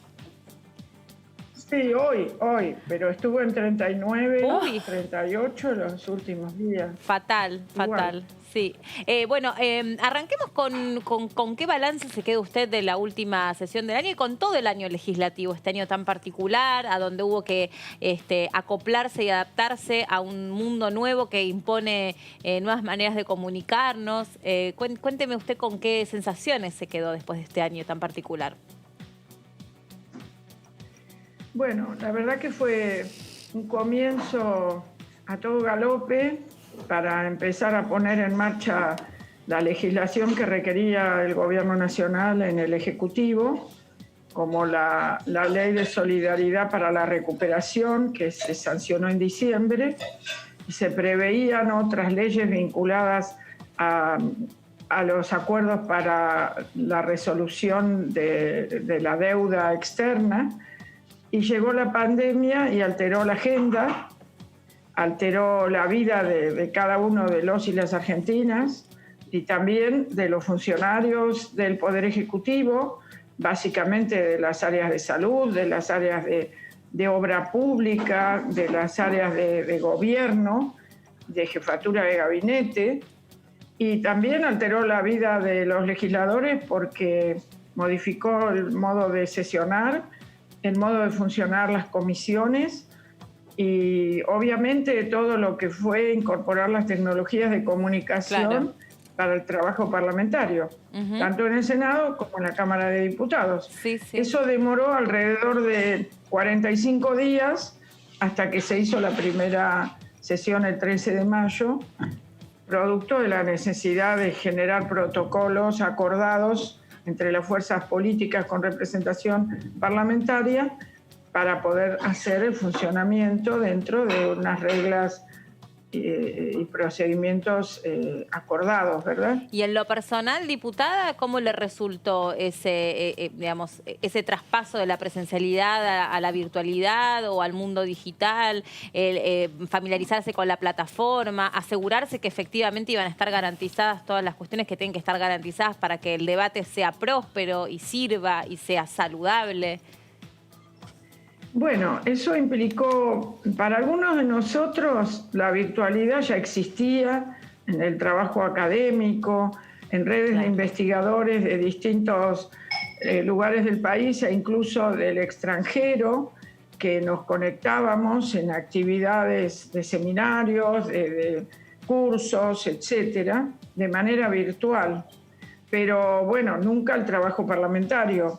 Claro. El trabajo parlamentario fue toda una novedad y la otra novedad que trajo es que tuvimos todo este año mucha restricción para recorrer en nuestros territorios las ciudades, los centros menores, las distintas zonas del territorio provincial y nacional, como para tener el contacto más directo con las familias, con los productores, con las cámaras empresarias, con los distintos actores que componen nuestra sociedad. Y eso quedó restringido a contactos por Zoom, de manera permanente, intensa. A su vez permitió conectarnos muy rápidamente con gente que, si no, para trasladarse y poder tener reuniones presenciales, con las largas distancias que tenemos en Patagonia, también son, en muchos casos, una inversión de tiempo, de traslado y un costo de traslado, que también hay que tener vehículos y vehículos en condiciones. Hay zonas con más facilidad de acceso, otras menos. Así que modificó la forma de operar, la fijación de prioridades, y dentro de estas restricciones lo que yo rescato es que permitió aprovechar mucho el tiempo. En mi caso, yo además de toda mi tarea legislativa, seguí haciendo producción académica, seguí dirigiendo tesistas de posgrado, seguí escribiendo. ¿De qué carrera, diputada, perdón? Yo soy de la economía política, de los estudios territoriales, los estudios sobre energía, recursos naturales, producción, economías regionales. Así que, bueno, estuve todo el año también en nexo con mis redes de pertenencia académica sobre pymes, de Mercosur, con gente de Brasil, de Uruguay, de Colombia, y pude aprovechar el tiempo disponible con mucha intensidad, incluso los fines de semana. Diputada, ¿qué tal? Buenas tardes, Daniela Mossetti. Mientras que la escucho, me empiezo a preguntar, 2021 es un año electoral, así que van a tener que reinvertirse también en la campaña, porque lo territorial y la campaña siempre van de la mano, así que van a tener que empezar a pensar o ver qué variantes encontrarle a esto de la pandemia no está resuelta también, pero ver cómo acercarse a la gente, cómo conocer cuáles son las necesidades también en este 2021, así que tienen un desafío por delante también. Sí, yo en mi ciudad y en las ciudades próximas lo hago, pero por supuesto hay distritos que están más alejados, en los cuales vamos tomando contacto con referentes y tendremos que salir. Por eso las vacunas van a ser nuestra mano derecha, por así decir, porque nos van a permitir protegernos en las recorridas que tendremos que hacer del trabajo de contacto territorial político, dando cuenta de lo que vamos haciendo y recogiendo las demandas sociales. Puedo decir que en mi caso yo hice un informe de gestión de todo el año y gracias a los medios de comunicación lo distribuí por distintos lugares provinciales, entre distintos sectores, para informar lo que hemos ido proponiéndonos, logrando los vínculos, los proyectos, las leyes sancionadas, las cosas que quedan por hacer en extraordinarias y para el año que viene, o este año en realidad. Pero bueno, estamos condicionados por el rebrote, por la necesidad de seguir cuidando la salud de cada uno y cada una, porque si no hay salud, no puede haber ni economía ni funcionamiento abierto de las distintas actividades sociales, comunitarias y políticas. Diputada Mariana Espesapre le habla, buenas tardes. Aprovechando que su área de desarrollo es la economía, de su trabajo de investigación y su rol como docente también, le quería preguntar, bueno, una de las grandes preocupaciones, la gran preocupación del 2020 y que se traslada a 2021 fue la pandemia, sigue siendo la pandemia, pero la segunda gran preocupación de los argentinos es la economía, porque hace mucho tiempo que la economía no funciona bien y bueno, eso está generando bolsones de pobreza muy marcados en todo el país y la imposibilidad del aparato productivo de empezar a traccionar una recuperación, ¿no? ¿Qué perspectivas le ve usted a la economía del país para este año, teniendo en cuenta que también el Congreso va a tratar en sesiones extraordinarias algunos proyectos que manda el ministro de Economía, Martín Guzmán? Bueno, Si vemos de dónde veníamos y lo que nos tocó como cruzar un océano, que es la pandemia, digamos que se han hecho esfuerzos denodados en atacar rápidamente las situaciones de necesidad más extrema, tanto de tipo alimentaria como de tipo sanitaria, como lo que ha sido el sostén de la producción y el empleo en actividades esenciales y en muchas de las no esenciales, en la medida que se pudo resolver la apertura de la cuarentena. Se están recuperando actividades de producción esencial y no esencial a un ritmo que en algunas de ellas es superior a que tenían hace un año atrás. En otras estamos en ventas comerciales, estamos en diciembre un 20% por debajo del 2019. Mucho depende de los rubros, mucho depende de las zonas del país. En nuestras zonas se está reactivando la actividad de la construcción. Esto moviliza demanda de hierro, demanda de cemento, demanda de ladrillo, demanda de empleo, demanda de otros insumos vinculados a las instalaciones sanitarias, a las instalaciones eléctricas, a las instalaciones de calefacción, etcétera. ¿Y la actividad frutícola cómo está, diputada? La actividad frutícola. La actividad frutícola no se suspendió frutícola nunca. era más fácil. Claro, la frutícola no se suspendió nunca porque es una actividad esencial. En el 2020 tuvo algunas dificultades en los mercados externos por la logística de los buques, por el cierre de muchas fronteras en el hemisferio norte, pero en el segundo semestre, que es donde más presencia tienen los mercados latinoamericanos y el mercado interno, la verdad que los fruticultores han conseguido precios extraordinarios y una suba del consumo bastante poco frecuente, como que la población cambió unos consumos por otros, dándole prioridad a las frutas y verduras. Eso hizo subir los precios y además la ventaja de que estaban congeladas las tarifas de electricidad para los frigoríficos y también estuvo congelado el combustible, lo cual benefició el traslado de la producción a los grandes centros de consumo.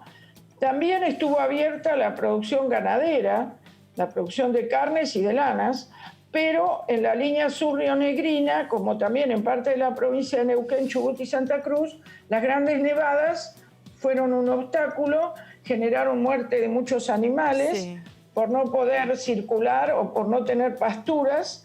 Por varios meses eso estuvo muy dificultado por cuestiones climáticas. Tenemos expectativas favorables con la fruticultura y la producción ganadera y la producción hortícola cebollera de exportación, porque el gobierno ha dispuesto a partir del 1 de enero retenciones cero a las exportaciones, estos rubros de las economías regionales, y eso va a ayudar a dinamizar, a atraer las inversiones que estaban demoradas de mejoras para la producción. Son sectores que tienen que renovar variedades, que tienen que poner mallas antigranizos, que tienen que poner todo lo que significa el control de heladas con riego por aspersión, y hacer las labores culturales de las curas para tener un cumplimiento estricto de los protocolos sanitarios nacionales e internacionales, incluso los cultivos orgánicos, o sea, aquellos que no usan productos químicos de fertilización o de herbicida o de sanidad para hacer tareas culturales basadas en el trabajo humano. Hay mucho para pensar en actividades que ya comienzan la cosecha de peras y en un mes la cosecha de manzanas y que han tenido una buena respuesta de la cosecha de carozo, vale decir lo que son cerezas de exportación y consumo interno, pelones, duraznos, damascos, todas esas variedades que tienen que ver con los frutales de carozo, que a veces son atacados por el granizo o el viento o las asoleadas, pero este año el granizo y el viento ha estado limitado a algunas zonas y las pérdidas hasta ahora por lo menos no son tan importantes, ni tampoco lo fueron. Las heladas pudieron ser centralmente controladas en la zona cuando son heladas tempranas y heladas tardías. De manera que lo que se tiene que recuperar es la actividad petrolera, que vuelve a estar un poco amenazada por el rebrote en el hemisferio norte. Claro. Y porque países como los de la zona de Arabia, del Medio Oriente, están forzando el aumento de la producción, que había acuerdos para mantenerlo controlado en la Organización de Países Exportadores de Petróleo, y el aumento de la producción hace bajar los precios. De manera que, si no sube el consumo, ¿verdad? Sí. De manera que eso es una incertidumbre tanto en cuanto a definir tarifas como definir la rentabilidad de la producción petrolera. Usted habló del rebrote en esos países que son que tienen tanta incidencia en el mercado del petróleo, pero ¿cómo está la situación allí en Río Negro? Porque me acuerdo que, digamos, a lo largo del año que hemos hablado de este tema de la pandemia, por momentos era verdaderamente preocupante, por momentos se intentó generar aperturas turísticas, ya que es una provincia, no voy a decir turismo dependiente, pero sí una parte importante de los ingresos es turístico, y hemos visto escenas, la verdad, de falta de comportamiento de la ciudadanía en algunos casos y demás. Ahora que estamos viendo con los ojos puestos en la costa atlántica o en el partido de la costa, ¿qué pasa en el sur? ¿Pasa lo mismo? ¿Cómo se está comportando la gente? ¿Cómo está pegando la pandemia en números allí en su provincia? Bueno, los casos en noviembre habían bajado notablemente por el menor uso de los espacios cerrados, y estaba más controlada la circulación y las reuniones, pero diciembre-enero explotó, como en todo el país. Es como que los jóvenes fueron soltados de la cadena. Comenzaron con los viernes, sábado y domingo, y ahora es todos los días, tanto en la zona costera de las grutas, donde tuvo que también intervenir el control, como algunos problemas en la zona cordillerana. Pero diría que tal vez no son tan graves como en la costa atlántica, como en Mar del Plata, zona de influencia del Partido de la Costa y General Pueyrredón. Sí. O como en el AMBA. Pero sí han aumentado mucho los casos, sí. También los casos de recuperación, pero el número de fallecidos por día es muy poco menor a hace 2 o 3 meses atrás. Upa.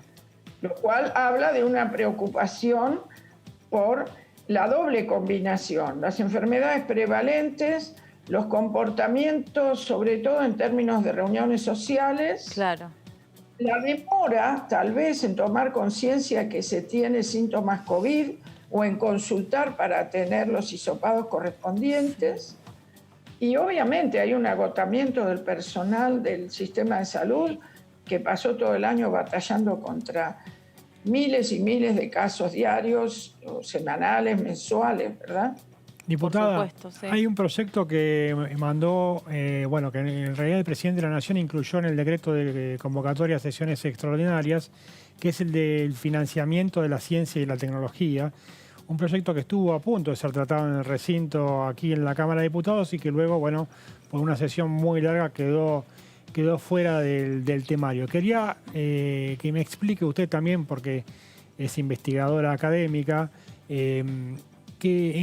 ¿cuál sería el beneficio de la aprobación de esa ley hasta el 28 de febrero, que está el plazo de las sesiones extraordinarias?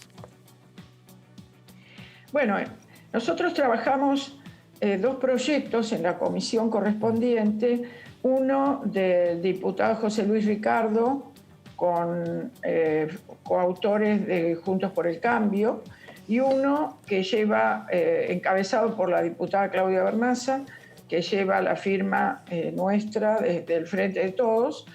Finalmente se trabajó en uno solo, tratando de confluir en las posturas del distinto componente de los artículos.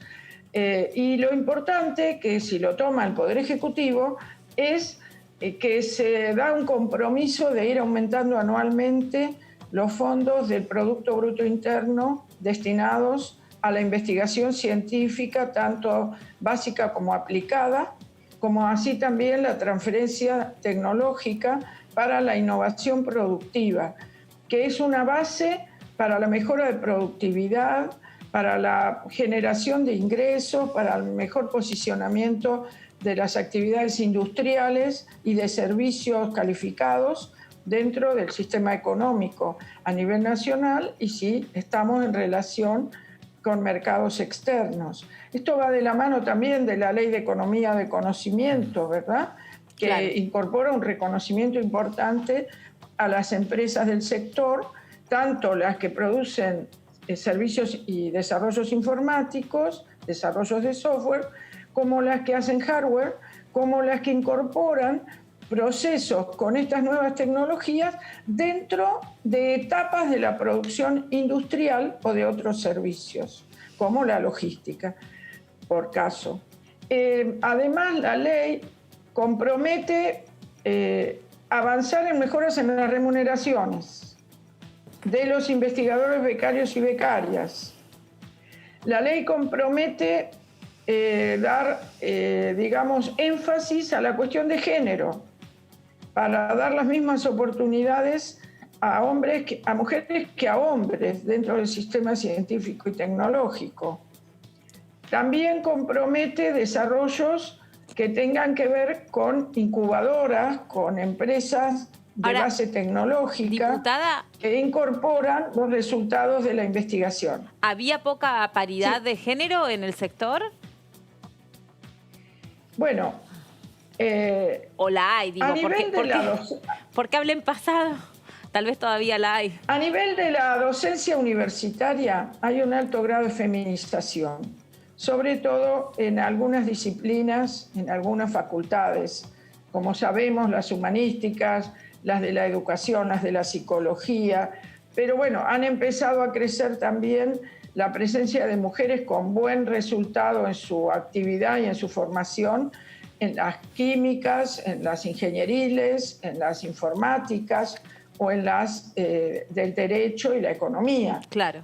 Pero a nivel de la investigación en los institutos, que se requiere, como en CONICET, todos los institutos que dependen de CONICET, por ejemplo, la Comisión de Energía Atómica, los institutos de Biología Molecular y otros institutos como el INVAP y demás, hay un predominio masculino por la exigencia que tienen los procesos en materia de producción, en materia de formación de recursos humanos, en materia de continua labor, que muchas veces con las mujeres se encuentra el problema de los años de la maternidad y el trabajo de cuidado, que se ha puesto tan en boga hablar de la preocupación por el bajo reconocimiento salarial y del valor de la funcionalidad, de lo estratégico del trabajo de cuidado, las mujeres que están a cargo de sus niños o de sus padres, en el caso de enfermedades, etcétera. Esto de a poco se ha ido superando lo de la maternidad, postergando la presentación de informes cuando las mujeres están en tiempos de embarazo, parto y atención de niños recién nacidos, que no pueden llevar el ritmo de producción de tiempos normales. Pero también hay que tener en cuenta que cuando una mujer tiene 3 hijos, su ritmo de asunción de cargos desafiantes en términos de dirección de institutos, centros, como también de niveles gerenciales en empresas o en el sector público, suele presentar dificultades. Seguro, se ve afectado. Entonces, bueno, se trata de acompañar que, digamos, la cuestión de género esté presente con fuerza también en el sistema científico y tecnológico. Bien. Diputada, gracias por este contacto con nosotros, muy amable. Que siga teniendo buen año. Muy amables a ustedes, a su disposición. Y a disfrutar de esa provincia tan linda. Usted también. Este tiempo, Gracias. Muchas gracias. Gracias, usted también. Hasta luego, muy amable. La diputada Landricini. Bueno, Marian, vos tenías justamente preparado un informe que resume en placas minuciosamente qué incluye este proyecto de mayor presupuesto para la ciencia y la tecnología. Sí, Melina, este proyecto tiene 2 aspectos fundamentales. Uno técnico y el otro político, para tener muy en cuenta. El técnico es la ampliación y el aumento del presupuesto de ciencia y tecnología al 1% del PBI de acá al 2032. Bien. Hoy, actualmente, bueno, el financiamiento de la ciencia y tecnología es mucho menor. Estamos hablando de más de un 40% del aumento de lo que se destina actualmente para ciencia y tecnología de manera escalonada y sucesiva. Y luego, el aspecto político del proyecto, que es muy interesante y que lo mencionó al pasar recién la diputada Landricini, es el acuerdo político. Cosa que no ha sucedido en muchas ocasiones en la Cámara de Diputados en el año 2020 y que, bueno, se puede proyectar para 2021, que es, hubo un proyecto de un diputado radical, un proyecto de una diputada peronista y luego confluyeron y además en un trabajo de acuerdo con el Poder Ejecutivo, es decir, con el Gobierno Nacional. ¿Por qué? Porque todo lo que tiene que ver con el financiamiento tiene que salir del presupuesto. Claro. Entonces ha sido consultado el Ministerio de Economía respecto de cómo se va a financiar este proyecto sobre todo para desarrollar a la ciencia y tecnología dentro del ámbito público, porque como bien dijo la diputada que acaba de ser entrevistada por nosotros, para el ámbito privado está la Ley de Economía de Conocimiento. Sí. Ese fue justamente el acuerdo al que llegaron el oficialismo y la oposición. La oposición pretendía más fondos. Claro. Esa era una pregunta que tenía, digamos, porque si no se pisaba un proyecto con el otro. Pero claro, exactamente. La oposición pretendía más fondos, pero bueno, al quedar discernido que la parte privada la iba a fomentar la Ley de Economía de Conocimiento y la parte pública la fomenta la Ley de Financiamiento de Ciencia y Tecnología, bueno, quedó en el 1% del PBI con acuerdo del oficialismo, de la oposición y también del Ministerio de Ciencia que dirige el ministro Salvarezza. Es decir, que es un acuerdo de los que habíamos hablado antes, los proyectos que llegan muy masticados a este periodo de sesiones sectoriales. No es así, no hay otros proyectos que nada que ver, que hagan mucha polémica, pero este específicamente, digamos, está muy acordado y estaría bueno que lo saquen, porque además recordemos que se cayó en un temario donde la discusión era si el protocolo sí, el protocolo no, cuántas horas. La eterna sesión del 30 de noviembre. La falsa doble sesión. Exactamente, que bueno, que acordaron, digamos, por maneras, bueno, ya que había sido suficiente, entonces ese es el tema. Sergio Massa había prometido que en la próxima sesión se iba a tratar, pero bueno, también el tema de la movilidad jubilatoria había sido un día muy difícil, pero yo creo que es candidatísimo a ser incluido en la primera sesión o si hay alguna otra instancia próxima. Sí, ahí tenemos, Melina, Daniela, una declaración de la diputada Garnaza, que es una de las autoras del proyecto, y después tenemos una entrevista con el otro autor del proyecto. A ver. Hay proyectos de ley antecedentes, tanto del senador Perotti como de, en su momento, el diputado nacional Guado de Pedro, de la diputada nacional Daniela Castro. Sí. Esos proyectos de ley preveían, al estilo de la Ley de Educación, un piso de porcentaje del PBI para ser afectado obligatoriamente a la ciencia y la tecnología, pero sobre todo al sistema público de ciencia y tecnología. Esto dio lugar a la presentación de dos proyectos de ley, uno de autoría del diputado nacional José Ricardo, de Juntos por el Cambio, que es presidente además de la Comisión de Ciencia y Tecnología, acompañado por muchos de sus colegas, y en términos de pocas horas, la presentación de un proyecto que también estábamos trabajando nosotros, de mi autoría, también de financiamiento progresivo de la ciencia y la tecnología, donde fui acompañada por todo mi bloque, sobre todo por los integrantes de la Comisión de Ciencia y Tecnología. Correcto. En diálogo con José Ricardo, hicimos una serie de reuniones informativas que corrigieron algunos aspectos tanto de su proyecto como del mío, pero además de hacer eso hicimos un diálogo con el Poder Ejecutivo, tanto con la cartera de Ciencia y Tecnología como con la cartera de Economía, porque el proyecto tiene que pasar todavía por la Comisión de Presupuesto. Ahora ya pasó. Entonces ya queríamos tener todo acordado, inclusive los niveles que estábamos poniendo de presupuesto. Eso dio lugar a que finalmente acordáramos en un 1% del PBI llegar en una suerte de escalonamiento de este financiamiento hasta que en el año 2032 lleguemos al 1% del PBI. Por supuesto, la oposición pedía más, pero ellos también tomaban en cuenta la inversión privada. La inversión privada, exactamente, sí. El ministro Salvarezza, y nosotros también estamos de acuerdo con él, decía que la inversión privada está promovida a través de la Ley de Economía del Conocimiento, con lo cual no era necesaria otra ley, se iban a superponer, y quedamos con que esta ley se iba a dedicar al financiamiento del sistema público. Llegamos al dictamen, casi lo tratamos en una sesión hace unas 2, 3 semanas, que se alargó demasiado y bueno, pasó a extraordinarias. Ahí estaba la diputada Bernaza que batalla en primera persona este proyecto, pero del otro lado está el diputado Ricardo, que también viene trabajando y justamente se habla de un proyecto con mucho consenso multipartidario. ¿Cómo le va, diputado? Gracias por atendernos. ¿Cómo está? ¿Qué tal, Melissa? ¿Cómo estás, Daniela y Mariano? Qué gusto de conversar con ustedes. Bueno, lo mismo para nosotros. Y esperemos que sea un buen año para todos, sobre todo de mucho trabajo. Diputado, ¿cuál es el valor de este proyecto que la verdad que hubiera sido bárbaro, que hubiera alcanzado a salir el año pasado, pero que tiene muchas posibilidades de salir ahora durante el periodo extraordinario? Bueno, el valor es que creo que estamos dando un salto cualitativo impresionante en muchos aspectos.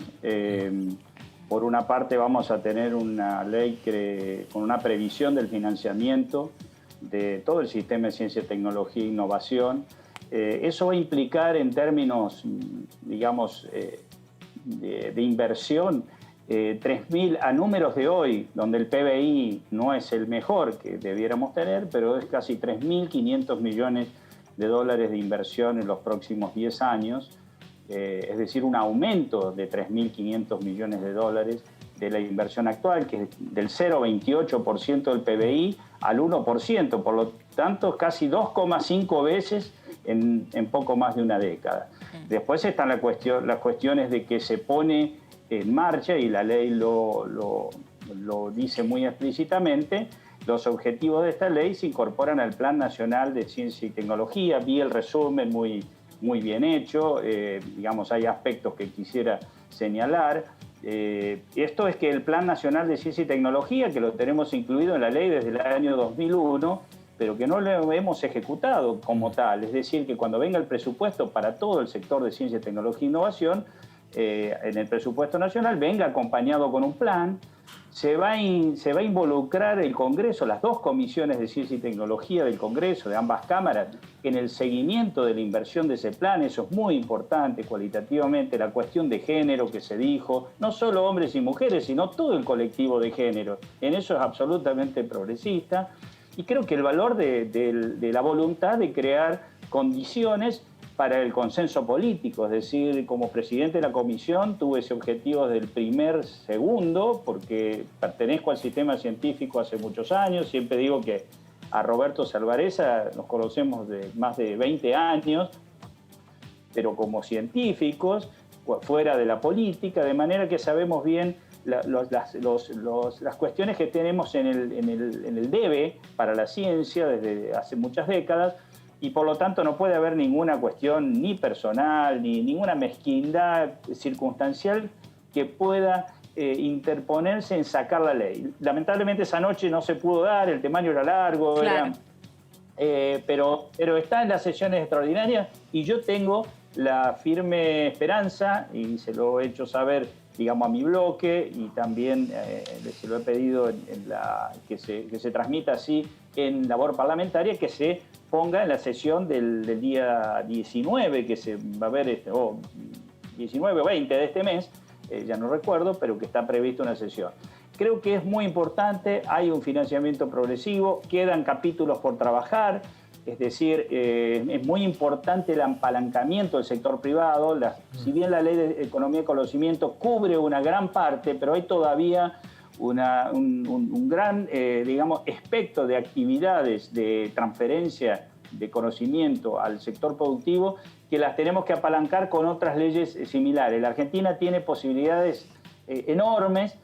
Esa ley de economía es muy buena, de economía y conocimiento, no llega a cubrirlo todo, por lo tanto vamos a estar elaborando, podríamos decir, la otra pata que tiene que tener la inversión en ciencia, tecnología y desarrollo, que es la privada. Nosotros estamos en un 28% a 30% de la inversión del Estado. Debiéramos llegar a que la inversión del sector privado equipare a la del Estado, por lo menos llega a un 50 o 60% en 15 años. Eso va a necesitar muchos instrumentos complementarios, además de la ley. Pero bueno, es todo un camino por andar y hay mucha previsibilidad para el sistema de los salarios. No podemos competir si tenemos salarios paupérrimos de nuestra, digamos, espectro de profesionales más, no solo de las ciencias duras, hablo de todas las ciencias, más calificados, porque si no se nos termina yendo o, digamos, la motivación en un momento tiene sus límites. Así que creo que tiene muchos componentes importantes que cuando uno los va repasando punto a punto,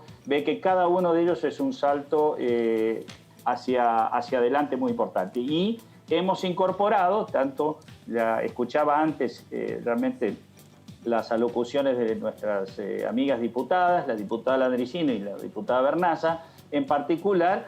También un buen paso fue que se incorporaran 2 legisladores de la comisión a la mesa del Plan Nacional de Ciencia y Tecnología que se va a elaborar por primera vez en muchos años, que va a ser la diputada Landricini, y en lo que le toca a mi bloque me ha confiado esa responsabilidad. Así que eso también es un hecho político muy trascendente, y creo que en un momento donde nos dividen otras cosas, tenemos que hacer un enorme esfuerzo en la política, donde esto nos va a trascender, esto son para las próximas generaciones, por supuesto para el presente, para el futuro inmediato, pero fundamentalmente es un empujón para toda la nueva saga de investigadores, investigadoras y jóvenes que se suman a esta rueda de pasar del conocimiento a lo productivo, sin la cual nuestro país no va a poder competir en las grandes ligas de economía mundial, ¿no? Y por lo tanto mejorar el trabajo y reducir lo que es uno de nuestros flagelos más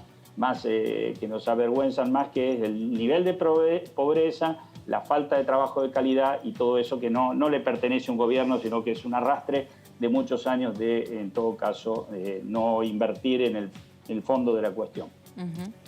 Chicos. Diputado Mariano Pesapio, lo saluda, como le digo, buenas tardes. También quería consultar quiénes van a... Mariano? ¿Qué tal? ¿Quiénes van a ser los beneficiados por la sanción de esta ley? Es decir, el financiamiento va a aumentar. ¿A quiénes se va a financiar? ¿Organismos, universidades? ¿Eso va a estar discutido dentro del Plan Nacional? ¿O hay ya preconfigurado una lista respecto de dónde va a ser dirigido el financiamiento? No, por cierto, en la ley no se incluyó, porque si no hubiera sido una ley técnica, aunque hubo una discusión al respecto de cómo dirigir el financiamiento. Evidentemente, este esfuerzo del Estado tiene que ser acompañado por un consenso, por los cambios necesarios, por la mejora en la inversión. Recursos humanos es fundamental, pero no es todo, porque si tenemos investigadores, pero no les damos para hacer proyectos o proyectos de innovación, o son paupérrimos, termina, digamos, agotándose. De manera que esa inversión la va a proponer el gobierno nacional, el gobierno que le toque en cada caso, a través del Plan Nacional. El Congreso va a seguir la inversión, y ahí en el Plan Nacional vamos a tener la oportunidad de que, bueno, todo el sistema científico, universidades, CONICET, institutos, otros institutos, digamos, que pertenecen, y además los ministerios, porque la ciencia y la tecnología e innovación atraviesa todas las políticas públicas, la política de energía, la política de transporte, la política agropecuaria, no solo pensando en el laboratorio frío, digamos, donde los investigadores hacen sus experimentos. Es decir, esto necesita un involucramiento y una reactivación de uno de los organismos, de una de las instituciones más importantes, la ley preexistente del año 2001, que es el GATEC, que es el Gabinete Científico-Tecnológico. El GATEC está formado por todos los ministros, eso no funcionó durante muchísimos años, y ahí es donde deben converger los intereses, las políticas públicas que deben ser reflejados en el Plan Nacional de Ciencia y Tecnología. Pero luego esto se va a derramar con la planificación que vendrá en el presupuesto, y se verá reflejado en los presupuestos de los distintos organismos que componen este sistema público, ¿no es cierto? Luego, los instrumentos de fomento privado podrán establecer, que es una cosa muy importante, asociaciones público-privadas, que es a lo que queremos ir cuando decimos estimular el apalancamiento privado, asociaciones público-privadas que son muy virtuosas. Por ejemplo, el Instituto César Milstein con la Fundación Casará fue una de las asociaciones público-privadas que dio lugar al desarrollo de uno de los test rápidos de PCR, claro,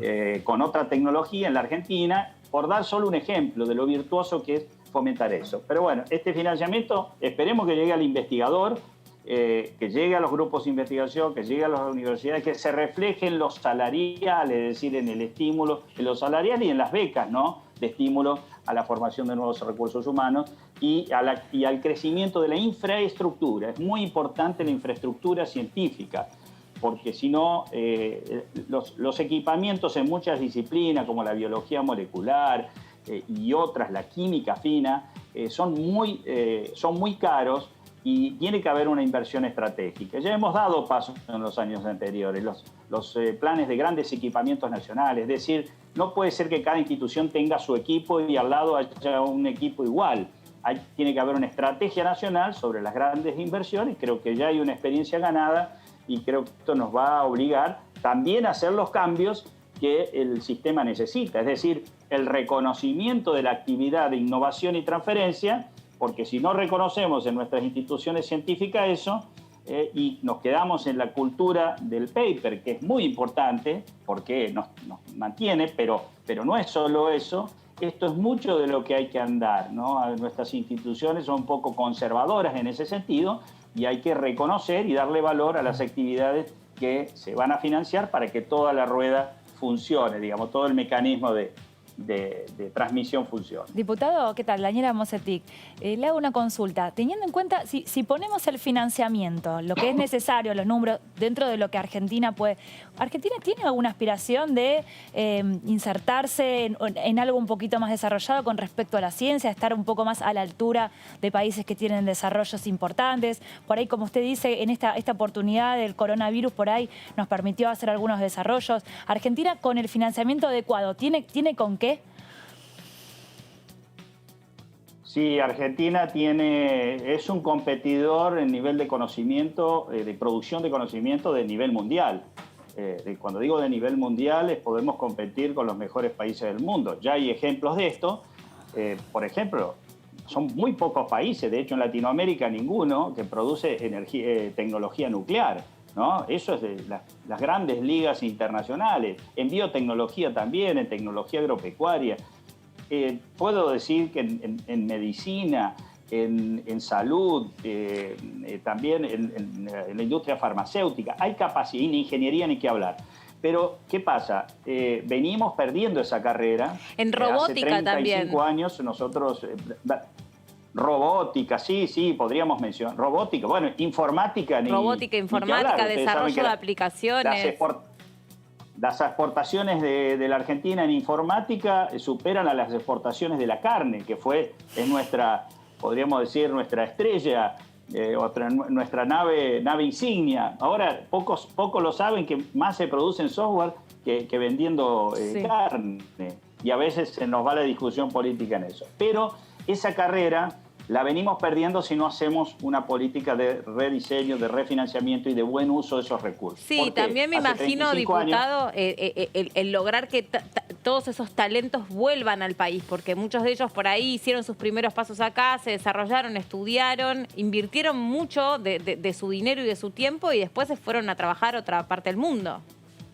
Sí, no necesariamente, por supuesto, lo que uno quiere es que los científicos se queden aquí, tengan ganas de quedarse aquí y se sientan estimulados de estar en el país y hacer su casa aquí y tener sus hijos. Pero no necesariamente tienen que volver todos, la ciencia está muy interconectada. Por ejemplo, César Milstein, por una circunstancia, tuvo que irse afuera a hacer sus cosas, pero toda su relación científica hace que ese conocimiento se transforme en nuevas oportunidades. Es decir, la ciencia sí es muy importante que las inversiones que fomentemos para promover, por ejemplo, el apalancamiento privado, sí se hagan en el país. Eso es muy importante. Los laboratorios se hagan aquí, los instrumentos vengan aquí. Pero la relación de la ciencia permite también nutrirnos de todos los argentinos que están en primer nivel mundial y que pueden formar otros recursos humanos. De hecho, una de las cosas que propondía en el plan de formación es que todos esos científicos argentinos que ya están afianzados,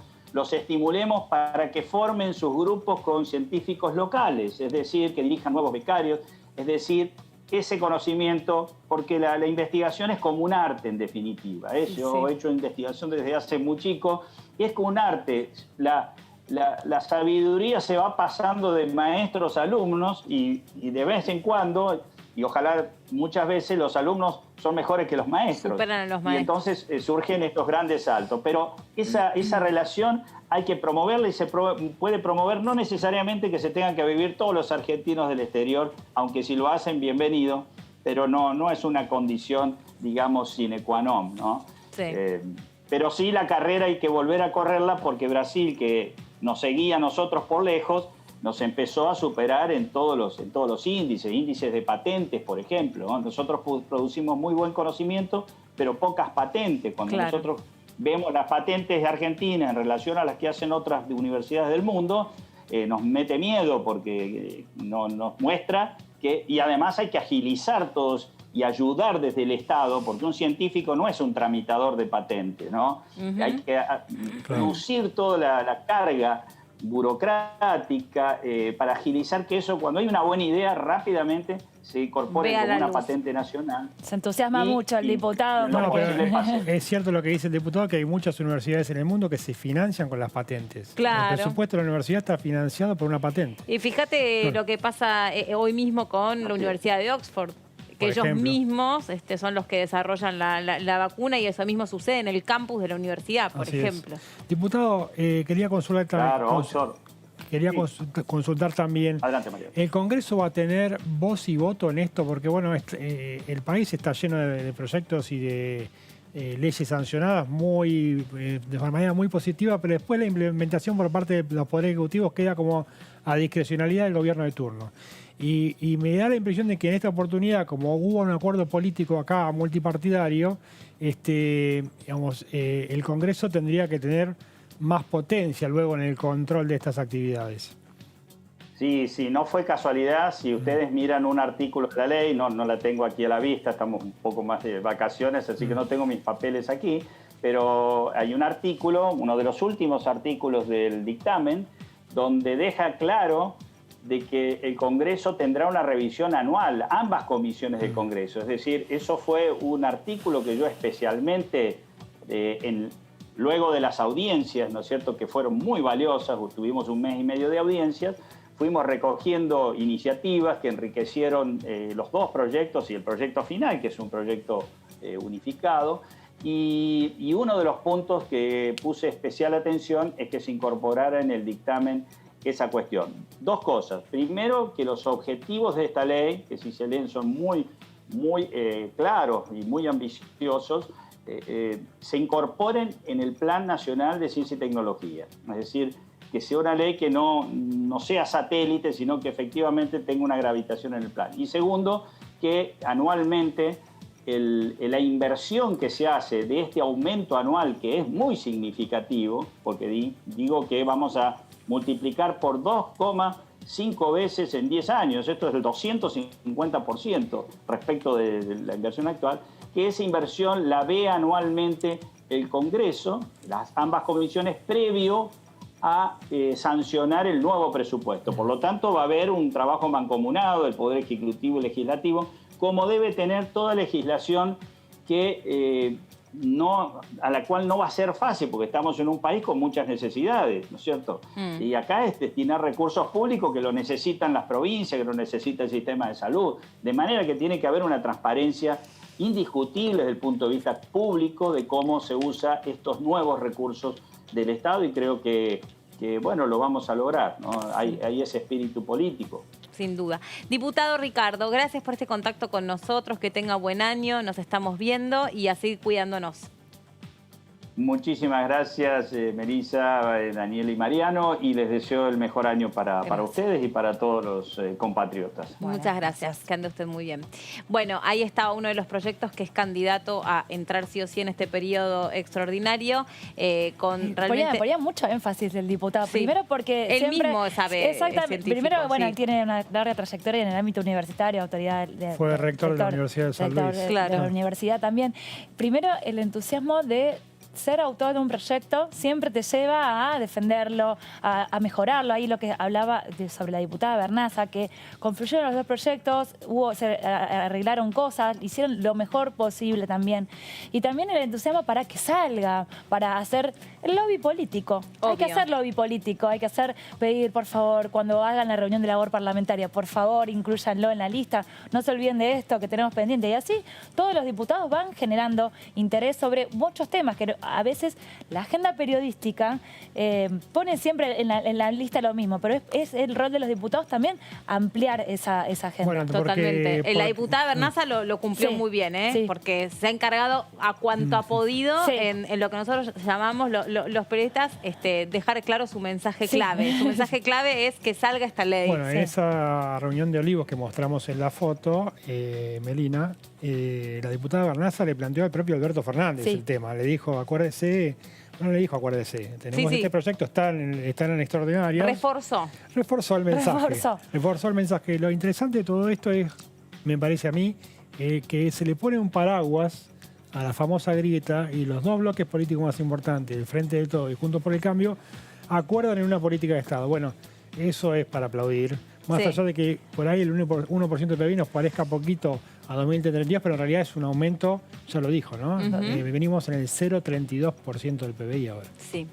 Muy bien, gracias por haber estado ahí del otro lado. Nosotros vamos a seguir contándoles todo lo que tienen que saber de la actividad parlamentaria a lo largo de este mes de tanta actividad. Nos reencontramos en cualquier momento. Gracias. Gracias, chicos.